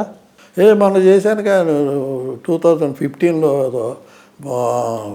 కురుక్షేత్రం, ఇది బాలాల పిక్చర్, చిన్నపిల్లల పిక్చర్, చిన్నపిల్లలది. అది చేశాను. తర్వాత ఇంకోటి ఏదో మన హీరో కమెడియన్ హీరోగా యాక్ట్ చేసింది. అందుట్లో ఈ గెటప్లు ఉంటే వెళ్ళి చేసి వచ్చారు. మీ శిష్యులు ఎంతమంది తయారు చేశారు? దాదాపు ఒక 100 మంది దగ్గర ఉంటారు. చాలామందిని తయారు చేశాను. అందుట్లో సత్యం అని అతను కూడా నా దగ్గరకు వచ్చి నేర్చుకొని ప్లాస్టిక్ మేకప్ ఎలా వేయాలి, ఈ ముడతలు ఎలా రావాలి అని అతను కూడా బాగా చేశాడు. మీకు యాక్టింగ్ పరంగా చూస్తే మీకు నచ్చిన హీరోలు కానీ ఎవరున్నారండి అసలు? అందరూ మంచి ఆర్టిస్టులే, కానీ నాకు నచ్చిన క్యారెక్టర్ ఆర్టిస్టు రంగారావు గారు. ఎస్ రంగారావు గారు ది బెస్ట్ వరల్డ్లో గొప్ప ఆర్టిస్టు. ఆయనలో ఉన్న గొప్పతనం ఏంటంటే ఆ ఫేస్లోనే ఏదో ఉంది గొప్పతనం. ఆయనకి మీసం కిందకి తిప్పి పెడితే బికారి, వెనక్కి తిప్పి పైకి తిప్పి పెడితే రారాజు. ఆ ఫేసు, ఆ యాక్టింగ్ ఇంక కష్టం. సార్ మీది లవ్ మ్యారేజా? Love marriage. ఎట్లా జరిగింది అది? నేను ఒక మ్యారేజ్ ఫెయిల్ అయింది నాకు. మా బావగారి దగ్గరకు వచ్చాను కదా, ఇది మా వైవీరాజు గారు పెద్దమ్మాయి నాకు ఇచ్చి పెళ్లి చేశారు. మేనరికంలో నేను దెబ్బతిన్నాను. అక్కడ అయిపోయింది, వదిలేసాము. తర్వాత నాకు ఫ్రెండ్స్ కాకరాల, సిబి రమణ, వీళ్ళందరూ. సిబి రమణ కజిన్ సిస్టరు ఇక్కడ నర్సింగ్ కోర్స్ చదవటానికి వచ్చింది. ఆ అమ్మాయితో నాకు పరిచయం అయ్యి అక్కడి నుంచి నేను ఆ అమ్మాయిని చేసుకున్నాను. వాళ్ళ ఇది 19 రంగుల రాట్నం టైంలో చేసుకున్నాను. అప్పుడే మాకు పెద్ద అబ్బాయి రంగుల రాట్నం సాక్షికి వెళ్ళబోయే ముందు మా వాడు పెద్ద అబ్బాయి పుట్టాడు. వాడే కెమెరామెన్. ఇప్పుడు కెమెరామెన్ అండి మీ పెద్ద అబ్బాయి? కెమెరామెన్ పెద్ద కెమెరామెన్. వీళ్ళ పెద్ద సినిమాలు చేశాడు. ఇంగ్లీష్ పిక్చర్ కూడా చేశాడు. ఇంగ్లీష్ కూడా చేశారా? మన బాబుది, మహేష్ బాబుది ఫస్ట్ పిక్చర్ మురారి మావాడు చేసిన సినిమా. మురారి కెమెరా మీ అబ్బాయి? తర్వాత అండి, ఇప్పుడు కృష్ణ గారికి మీరు కెమెరామెన్గా చేశారు. మరి కృష్ణ గారి వారసత్వానికి వాళ్ళ పిల్లలు కూడా మిమ్మల్ని చేయమని అనలేదా కృష్ణ గారు? చేయమని అడిగారండి. మహేష్ బాబుకి అందరూ పట్టుపట్టారు చేయమని అడిగితే నేను ఒకటే సమాధానం చెప్పా. ఏమండి, నేను నా వయసు పెద్దది, నా కళ్ళ ముందు పెరిగిన కుర్రాడు, మన చేతులతో పెంచిన కుర్రాడు. నన్ను చూస్తే మహేష్ బాబు గబక్కని లేచి నిలబడి చేతులు కట్టుకొని నిలబడతాడు. అది నేను మేకప్ మ్యాను, అతనికి ఆర్టిస్టు. ఈ రిలేషన్ ఎలా ఉండాలంటే అండి, నాకు భయపడకూడదు, ఫ్రెండ్లీగా ఉండాలి. మన ఇద్దరుకున్న ఫ్రెండ్షిప్ వేరు, ఫ్రెండ్లీగా ఉన్నాం. అలాంటిదే అతని వయసుకు సరిపడే కుర్రాడిని సెలెక్ట్ చేసుకుంటే బాగుంటుందండి. ప్లీజ్ నన్ను మీ బలవంత పెట్టద్దు. ఇందిరమ్మ గారు కూడా నీ చెయ్యి మంచిది మా అన్నయ్య గారు, నీ చెయ్యి మంచిది అన్నయ్య గారు అని బెత్తలాడింది. అమ్మ 2-3 సినిమాలు నేనే ఫస్ట్ మేకప్ వేస్తాను నాకు, అంతేగాని నేను ఉండకూడదన్నమాట. హనుమంతరావు గారు, శాసకిరావు అందరూ నన్ను గట్టిగా పట్టుబట్టారు. కానీ ఇదే లాజిక్. ఇప్పుడు కొన్నాళ్ళు జరుగుద్ది, నేను షూటింగ్లో ఉంటాను, సెట్కి వెళ్తాను, గబక్కన లేచి నిలబడతామంటే ఆర్టిస్ట్ ఈ ముసలాడు ఎక్కడితోటికి వెళ్ళరు నా ప్రాణానికి అనే ఫీలింగ్ రాకూడదు కదా. మేకప్ మ్యాన్కి ఆర్టిస్ట్కి అండర్స్టాండింగ్ ఉండాలి. ఏ సినిమాలు చేశారు మీరు మహేష్ బాబుకి మేకప్? ఇది మేకప్కి ముగ్గురు కొడుకులు ఫస్ట్ సినిమా ఏదో. ముగ్గురు కొడుకులకి నేను చేశాను. తర్వాత 2-3 రోజులు నేను చేసేవాడిని, తర్వాత కుర్రాళ్ళకి అప్పచెప్పేవాడిని. తర్వాత ఈ మన ఫస్ట్ రాజకుమారికి చేశారు. రాజకుమారికి 3 రోజులు పనిచేశాను. అలాగే ఒక వరుసగా ఒక 5-6 సినిమాలకి ఫస్ట్ బొట్టు పెట్టి మేకప్ వేసి ఆశీర్వదించి చేసి అది దగ్గరుండి చేయించి స్టిల్స్కి కూడా నేనే చేశాను రాఘవేంద్రరావు గారి సినిమాలకి వాటికి. ఇప్పుడు కృష్ణ గారి మ్యారేజ్ విషయానికి వచ్చారండి, సాక్షి సినిమాకి మీరు పనిచేశారు కదా, అప్పటికి ఆ సినిమా తర్వాతే వాళ్ళ మధ్యన లవ్ స్టార్ట్ అయిందా? అది కాదండి, అప్పుడు కాదు, తర్వాత ఎప్పుడో లేట్గా స్టార్ట్ అయింది. అంతేగాని సాక్షి కాదు. అయితే సాక్షి కాదు. ఈ విషయంలో మీ సలహా ఏమైనా అడిగారు అప్పట్లో? ఏమన్నా అడిగారు. నేను అప్పుడు విరుద్ధంగానే చెప్పాను. వద్దండి, మీరు పైకి వచ్చేవాళ్ళు అనేది ఇలా బాగుండదు అని. కానీ వాళ్ళు చివరి వరకు అట్లా కలిసి ఉండడం కూడా గొప్ప విషయం కదా. చాలా ఆవిడ చాలా గొప్ప మనిషి అండి. ఈయన ఆరోగ్యం కాపాడిందే ఆవిడే. ఆరోగ్యానికి కావలసినట్టుగా భోజనం కానీ ఏదైనా కానీ అన్ని టైం టేబుల్ ప్రకారం భోజనం పెట్టడం కానీ ఫుడ్. ఇప్పుడు మీ అబ్బాయి కెమెరామెన్కి సెటిల్ అయ్యారు, ఇంకా మిగతా పిల్లలండి? ఒకడు అమెరికాలో ఉంటున్నాడండి, 22 సంవత్సరాలు అయిపోయింది, సాఫ్ట్వేర్ అక్కడ బాగా సెటిల్ అయిపోయాడు. పిల్లలు మేజర్లు అయ్యారు, మా మనవడు వాళ్ళు. తర్వాత అమ్మాయి హోమియో డాక్టరు. ఇక్కడ హైదరాబాద్ అండి? కాకినాడలో. పెద్ద అబ్బాయి కెమెరామెన్. ఇప్పుడు మీ మిస్సెస్ మరి ఫోటోలో ఉన్నారు, ఇప్పుడు ఏంటండి పరిస్థితి, లేరా? లేదుగా. నేను హోమియో స్టడీ చేస్తాను, నేను మందులు కలుపుకుంటాను, ఆయుర్వేదం కలుపుకుంటాను, లేహాలు తెచ్చుకుంటాను. నాకు ఆరోగ్యం బాగుండటానికి కారణం అది కూడా ఒక కారణమే. ఇంగ్లీష్ మందులకు దూరంగా ఉంటారు? ఇంగ్లీష్ మందులకు దూరంగా ఉంటాను. అటువంటిది అక్కడ ఇల్లు అమ్ముకుని వచ్చేద్దాం, ఒక్కచోటే ఉండిపోదాం అని అటు ఇటు తిరగటం ఇబ్బందికరంగా ఉంది, ఈ ఏజ్లో మనకు వద్దు అని చెప్పని ఆవిడ వెళ్ళి అక్కడ కూర్చొని చెన్నై వెళ్ళారు. చెన్నై వెళ్ళి ఇల్లు అమ్మటానికి ప్రయత్నం చేస్తుంది. 6 నెలలుగా లేదు ఇక్కడ. అక్కడ అందరూ వ్యాక్సిన్ వేయించుకుంటున్నారు, నువ్వు రా మన ఇద్దరం కలిసి వేయించుకుందాం అని ఫోన్ల మీద ఫోన్లు చేయటం మొదలుపెట్టింది. అంటే అప్పుడు నేను అన్నాను, వద్దు, మనం ఎందుకు ఏదో ఇది చేస్తున్నాం కదా, మనకు అక్కర్లేదు అని చెప్పి నేను వారిస్తున్నా. సరే నేను వెళ్ళాను.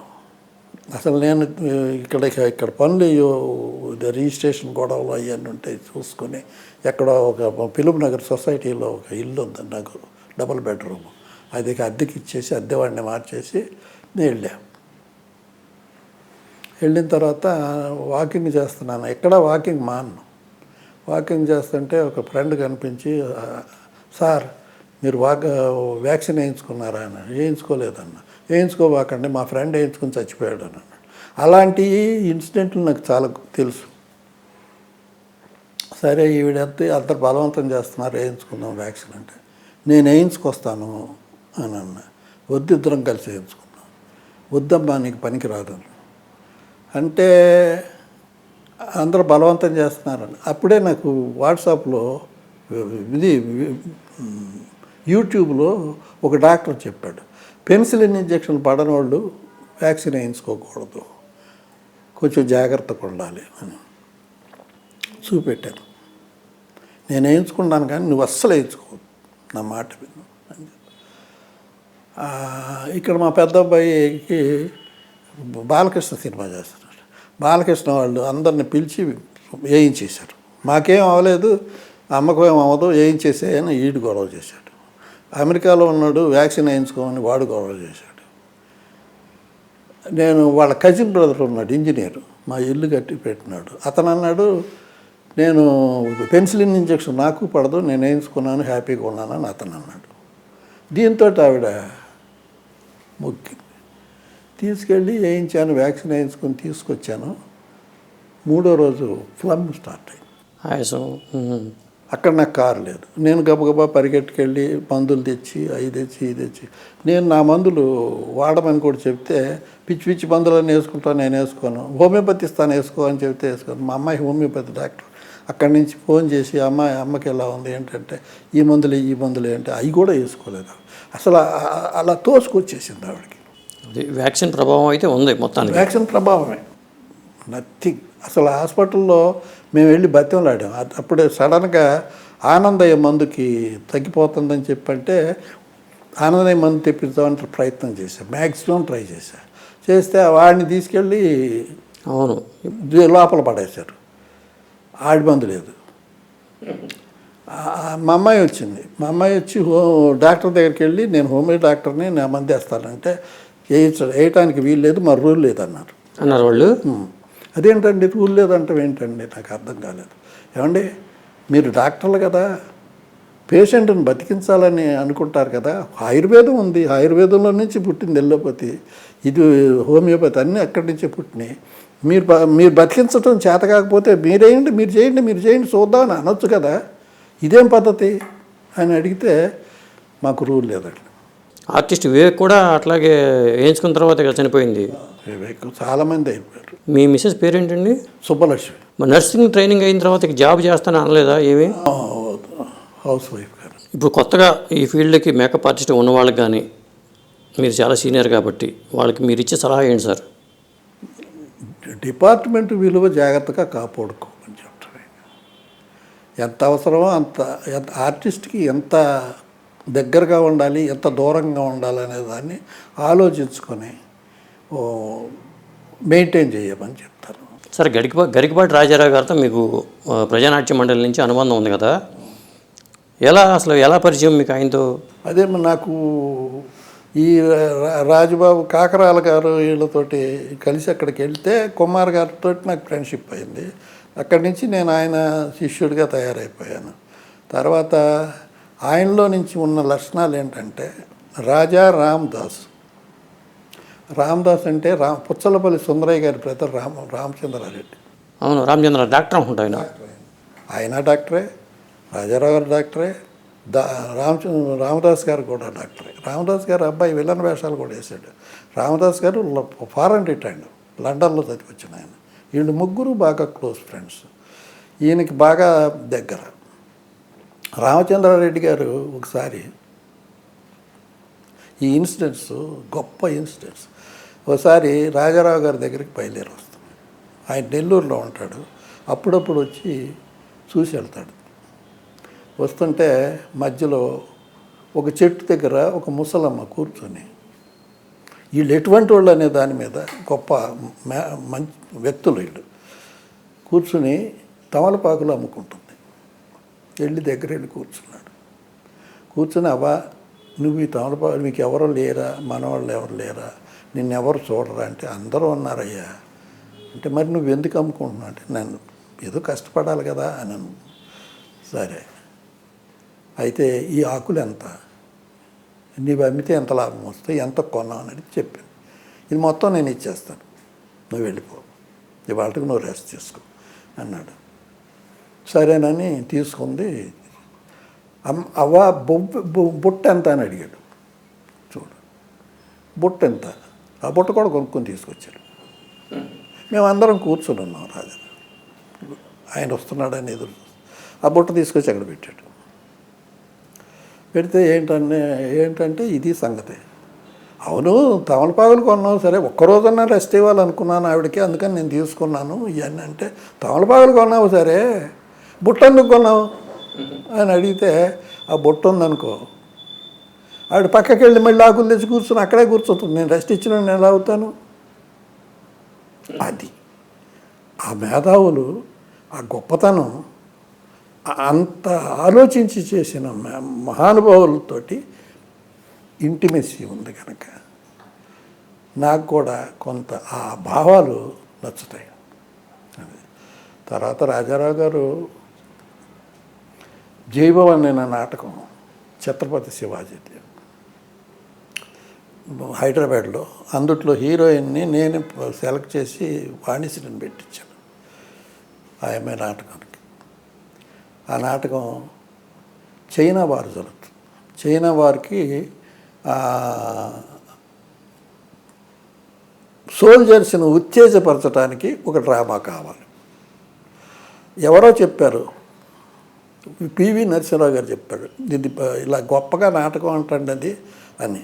అయితే అది వేయించండి అని హైదరాబాద్ రవీంద్ర భారతిలో వేయించారు.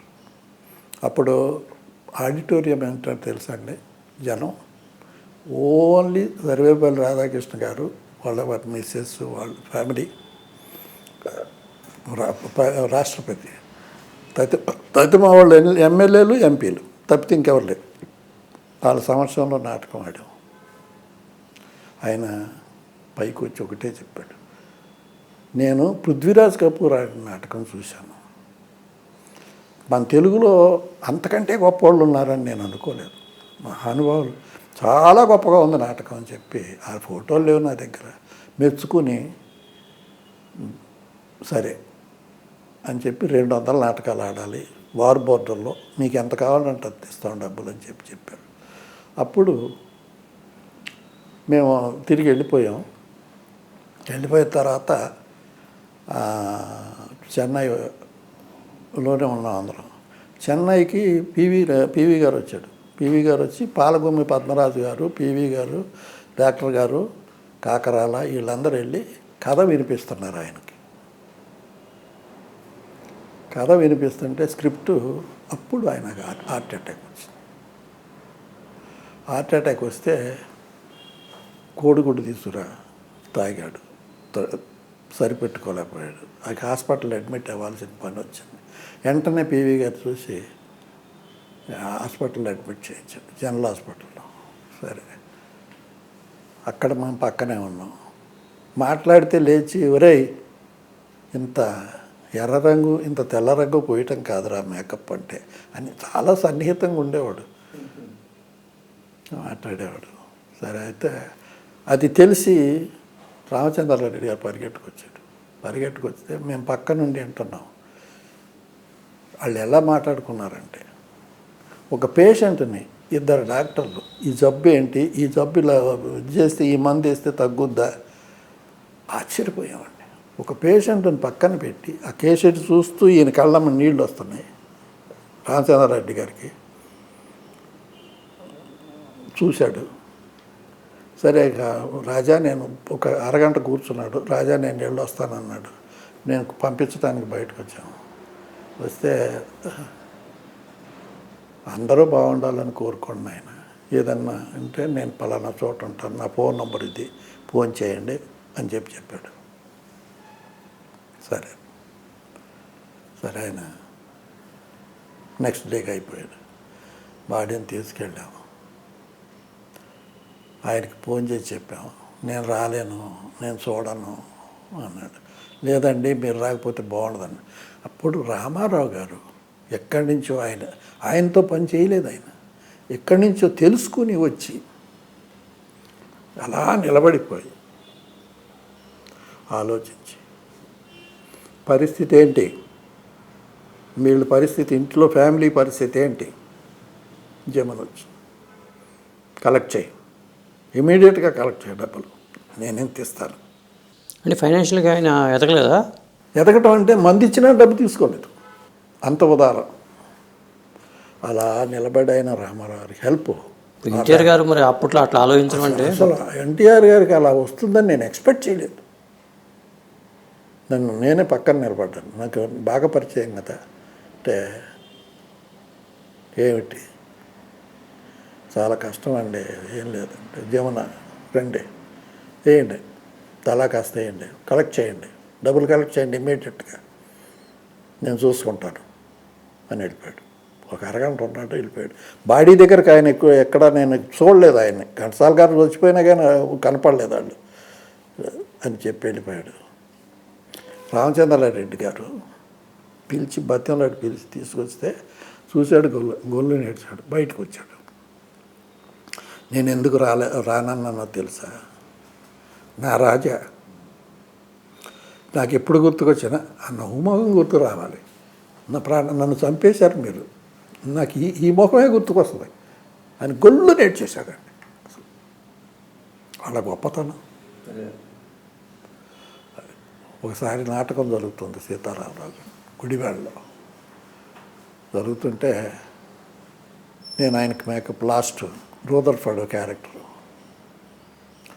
అప్పుడే విగ్గులు లేవు, విగ్గులు తయారు చేయాల్సింటే బోల్డ్ అంతా. నేనేం చేసేవాడిని అంటే, సిల్వర్ వైట్, గోల్డ్ వాళ్ళు కాపర్ కలరు ఇవి ఉంటాయి కదా ఆ పౌడర్లు, వాటిని ఒక పేడతోటి తల దువ్వి అలా అలా అలా అనేస్తే బ్రహ్మాండంగా వచ్చేది. రండి గురుగారు మేకప్ వేస్తాను, రండి గురుగారు మేకప్ వేస్తాను, ఉండు రా మన ఇద్దరం బయటికి వెళ్దాం రా అని చెప్పి ఒక ఆడిటోరియం చివరికి తీసుకెళ్ళి, ఏం మేకప్ వేస్తావు చూడు, స్టేజ్ చూడు అన్నాడు. అగ్గిపెట్టి అంత ఉందండి. అలాగా మనిషిని ట్రైనింగ్ ఇవ్వటం, అన్ని విషయాల్లోనూ ఆయనకి తెలిసిన ట్రైనింగ్ ఇవ్వటం అంటే అలా ఇచ్చేవాడు. ఒకసారి విజయవాడలో నాటకం జరుగుతుంటే, మాధవ నువ్వు మేకప్ వేసాయి 10వ రోజుల్లో ఎవరుంటే వాళ్ళని లేపేసి అక్కడ కూర్చో చూడు. వెళ్ళి కూర్చున్నానండి 10వ రోజులో. కూర్చుంటే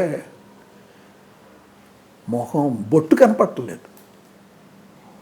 అంటే మేకప్ని ఓవర్గా వేస్తే కానీ స్టేజ్కి కనపడదు అనేది అలా ట్రైనింగ్ ఇస్తాడు మనుషుల్ని. ప్రతి డిపార్ట్మెంట్ని కూడా అలా ట్రైనింగ్ ఇస్తాడు. ఆయన ఫ్యామిలీ డీటెయిల్స్ ఏంటండి అసలు గరికపాటి రాజారావు గారు? ఫ్యామిలీ పెద్ద ఫ్యామిలీయే. ఆవిడ కూడా ఆయన్ని సహకరించేది. పిల్లలు తర్వాత ఎదగలేదు. ఇల్లు కొన్నారు, కొంత ఫిక్స్డ్ డిపాజిట్ చేశారు. చేసి మంచి సెంటర్లో ఇల్లు కొన్నారు. వాళ్ళ ఇంట్లో అంటే రామారావు గారు చెప్పినప్పుడు అమౌంట్ బాగానే కలెక్ట్ అయిందండి? బాగానే కలెక్ట్ అయింది. ఎంత కలెక్ట్ అయింది అనేది చెప్పలేదు కానీ బాగా కలెక్ట్ అయింది. ఒక ఇల్లు కొన్నారు, కొంత అద్దెకి ఇచ్చారు పోర్షన్, కొంత ఫిక్స్డ్ డిపాజిట్ చేశారు. హ్యాపీగా ఉండేటట్టు చేశారు. మరి కృష్ణ గారు రాజకీయ పార్టీ పెట్టినప్పుడు మీరు ఎందుకంటే రాజకీయాలు వద్దు అని అనలేదా? నేనా అన్నా, నేను ఎప్పుడూ ఆయనకి సలహా ఇవ్వటంలో బాగానే ఇచ్చేవాడిని.